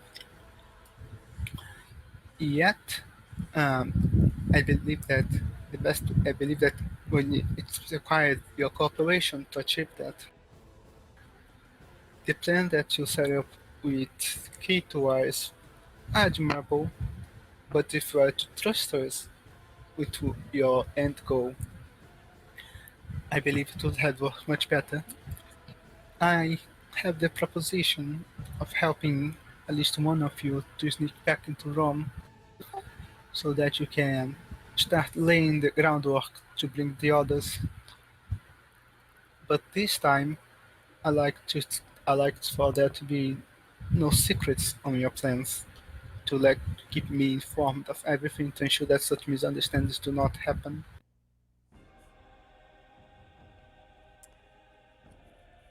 Alyssa leans forward and she looks you in the eyes. She says, "Your plan is admirable, but in the idiom, let us bear our souls, tell us what you are taking back with you. Tell us what you know about us and Carthage. And she uses dominate. You are Oh, compelled shit. to answer this. You played with yourself. Will you So would you roll against my? she is going to be rolling manipulation plus leadership difficulty of your current willpower, which I believe is full. Yes, Is it it is. noticeable what is transpiring? So Albina went by herself. That was my understanding. Oh. Okay. If I'm wrong, tell me. I mean, she didn't. She never asked to be by herself. That prevents the others would follow her. She should not make any motion for either. I mean, from the way you spoke, I thought like you would make it private, so like someone like Sybil wouldn't stop you from inviting them to Rome. I kind of get that kind of impression personally. Well, in my interpretation, those who weren't occupied went inside, but okay. Okay, the easy way to settle this, Albina, are you taking Nicodemus with you? She'll not invite him, but she'll also not stop him to come with. Nicodemus, do you insert yourself into this? Yes. Okay, it is Nicodemus Albina and would like- Nicodemus down there. Mm-hmm. It's 2-on-4. Mm-hmm. Let's see, with 5 successes, because her specialty would not apply to this dominate. Mm-hmm. Tell us what you know about us and Carthage and what you are taking back with you. Well, what- she's. Oh, sorry. I just wanted to ask. So at this point, is it noticeable that she's being dominated? It's noticeable to Albina because she immediately is compelled to start talking. Boom! And she's a dominate user. She knows dominate when it's used on her. And Is it possible- dominate. Sorry, go ahead. Is there a way to figure out by the way she just spills the beans? Obviously, No. some lines would have to be processed. Okay. But depending on Albina's reaction, it may be you can like see on her face and it's up to her to describe this. She's shocked, like, I can't believe I'm saying this. Holy shit! You know what I mean? Like, it's gonna be up to Albina to describe that. Dominate not the power that you can use a willpower to resist for one turn.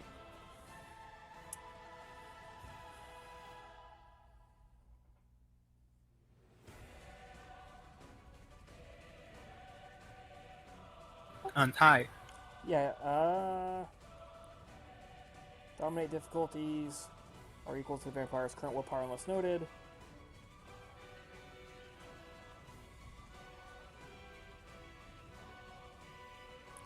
I don't see that. Okay. So a flash of hatred forms on her face as she starts talking that they know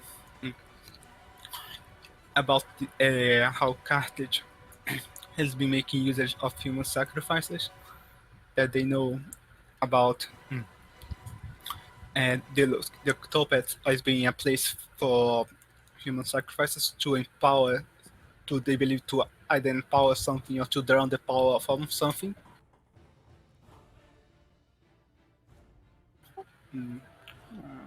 I guess They I start- could have empathy to see, figure out the emotions. You spill all of this. Yes, she tells everything pretty much. And Alyssa sits back. She looks at the Hyatin.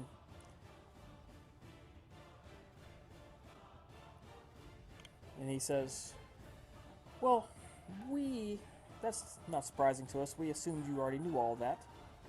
And if not, you would know it soon anyways, and there's nothing we could do to stop that.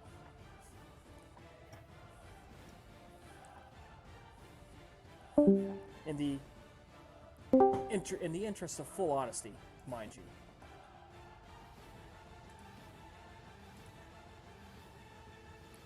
So, you want us to chance death in Rome, to avoid chancing death here in Carthage.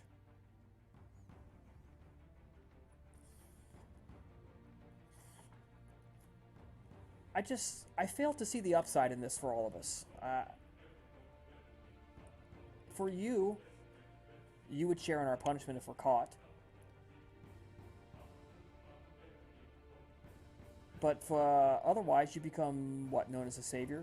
We owe you a boon, a life boon, maybe more. I would expect to share in the bounty, of course.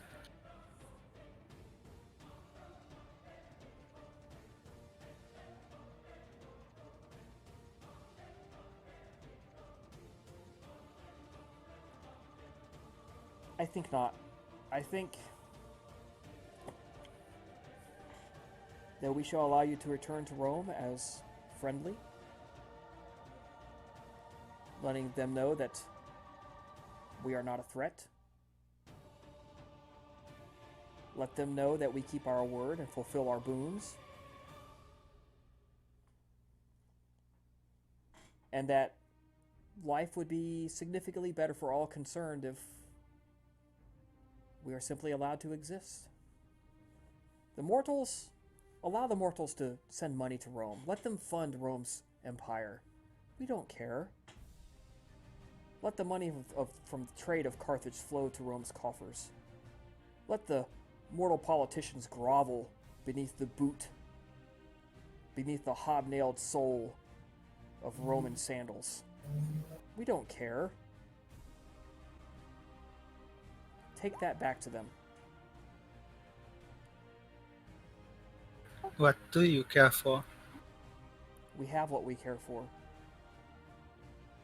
We have our city. We have our dream.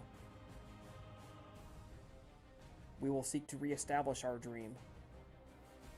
A city where vampires and mortals may walk amongst each other, openly, without fear. The dream that was so cruelly ripped from us 50 years ago.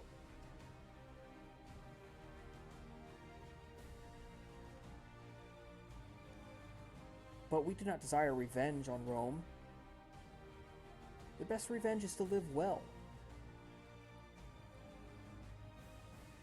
Tell Rome that they can live hiding in their holes, getting rich, sucking off the tit of Carthage's trade, building marble, extravagant structures. Let them copy our architecture.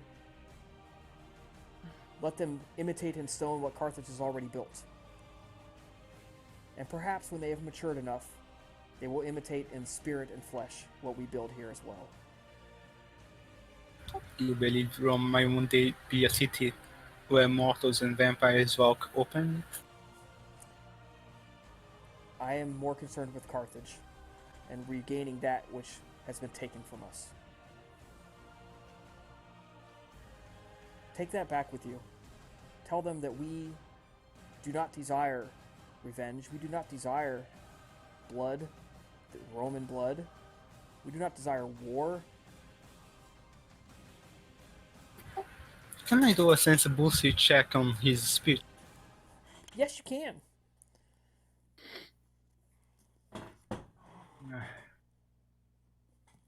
Nicodemus would like to do this as well. We're gonna do perception. This one's gonna be a little different because this is not reading his body language. You're trying to understand his words and how much he's bullshitting the hell out of you. You're gonna do perception plus. Let's say you're gonna do perception plus subterfuge versus his manipulation and subterfuge. Perception plus up. Okay. Yeah. Yeah, I think that's good. We're gonna do that. Let's see. Which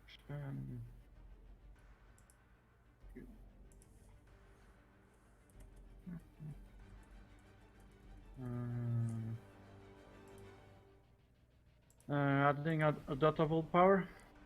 Sure. Lousy. 2 only.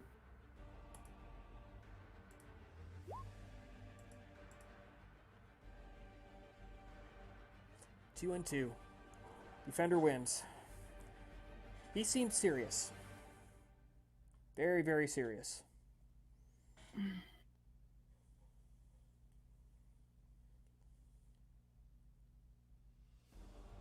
Listen, take this back with you, too. We could have killed you all down here. And previously. But we have not so much as harmed a hair on your heads. We let you go gladly. Freely.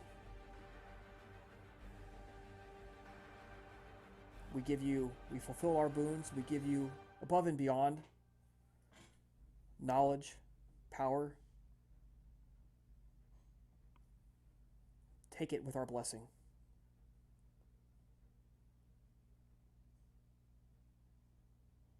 They all get up. To them, the conversation's over. I believe we'll see ourselves out.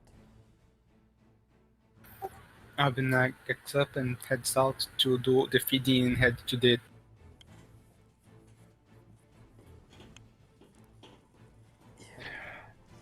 So, do they know that we know about the ley line bullshit? Yes, they do. Yeah. They said flat out, they said if you didn't know about it already, they assumed you were going to learn about it shortly anyways. Interesting. Not that big of a deal then. Why did they assume we would learn about it soon is a question, though. That is a very good question. Wait, can you ask that thing again? Ahead? Look. Why did they think that if we didn't know it now, we'd learn it soon enough? Either Are they- they are. So I don't think they just let it slip like this.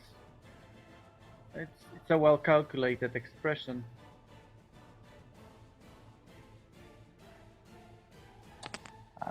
I mean, whatever is happening there, the power building up, maybe they thought the bigger it gets, the easier it will be to find out.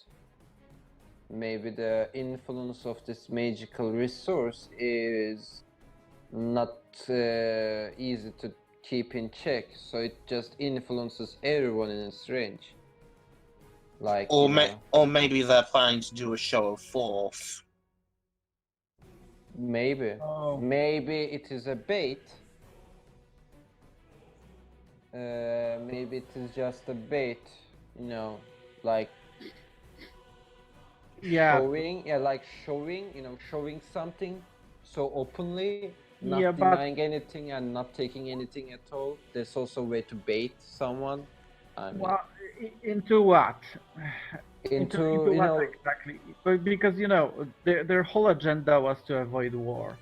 yeah, but like if they have a nuke, okay, if we consider whatever they have as a nuke, the ancient times nuke, and then I mean, if they have it, then they can explode it. Like, if I go, you go too, bitch, kind of. The question is that it might take time to be properly charged with power. They might not be able to use it all that willy-nilly.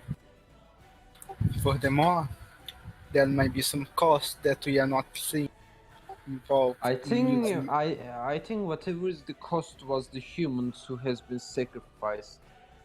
I think that was the cost. Yeah, but the question is why tell it? Why allow this to go out, and why assume that it's gonna be known? Regardless Because of the cost, whether this is ready or not, this is easy the trigger for war.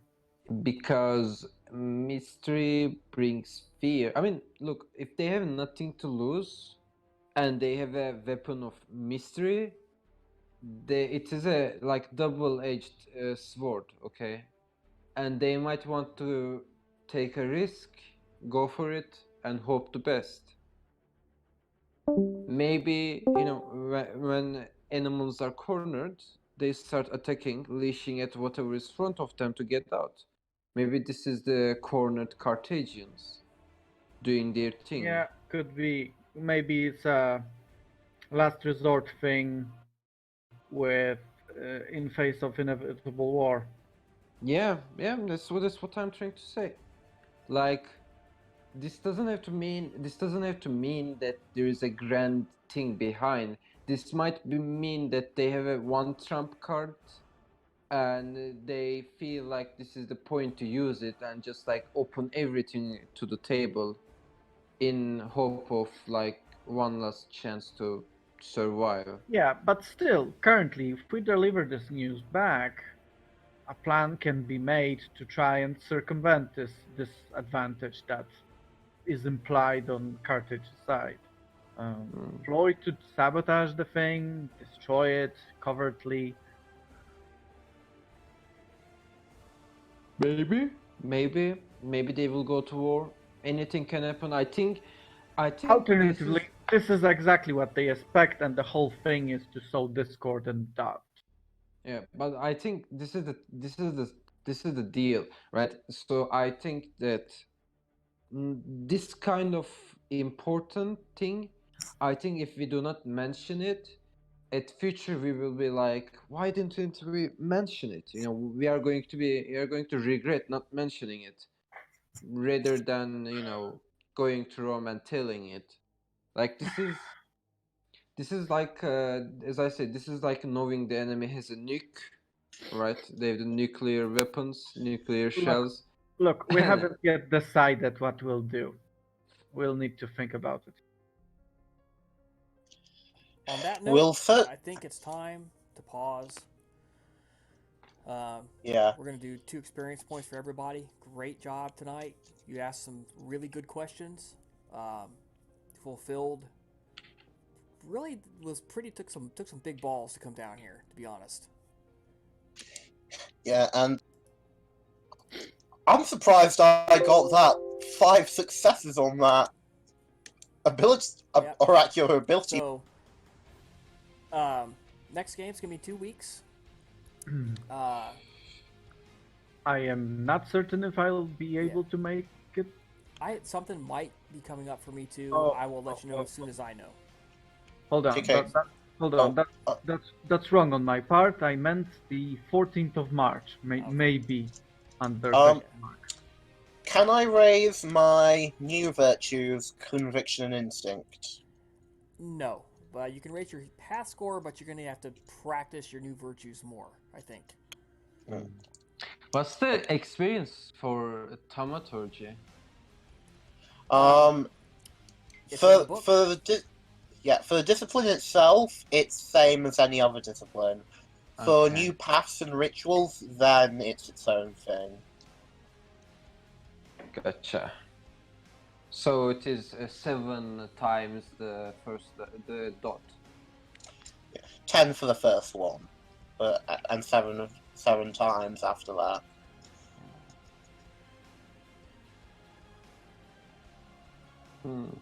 Yeah, I think I'm going to look at. I'm like open the blood magic book. I'm gonna look for rituals in there too. Okay. So, yeah. Next game in 2 weeks, I will be there. It's going to be a lot of plot coming to an end. Yeah.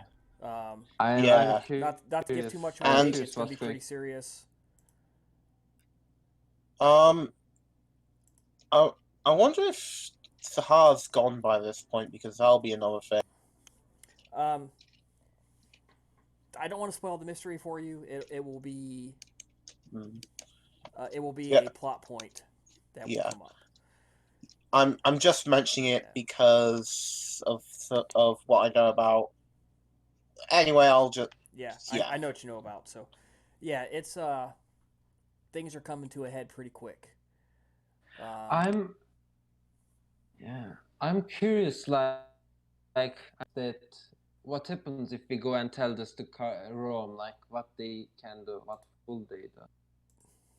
Is there like I don't know? Can we like make a politics roll for that? Like what could possibly happen? Um, If you will like think telling you that the enemy has nuclear shells. I mean, consider the. I mean, let's consider the fact that when the US heard a country might have nukes, their reaction was to invade the country next door. well, they also heard they might have oil. Yeah, So yeah. but anyway, I'm going to drop out now. All right. Bye. Good night. Me too. Good Thanks night. for Good the night. discussion. Bye.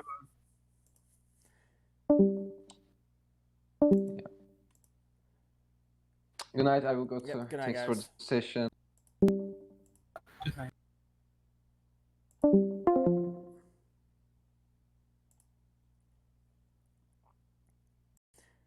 Well, guys, that does it for us for tonight. Hope everybody enjoyed it. Things are pretty swiftly coming to a head. Hope you enjoy us next time. Please feel free, give the video a like. Let me know what you thought about it. I'll try to respond to your comments. Have a great evening, and we'll see you next time.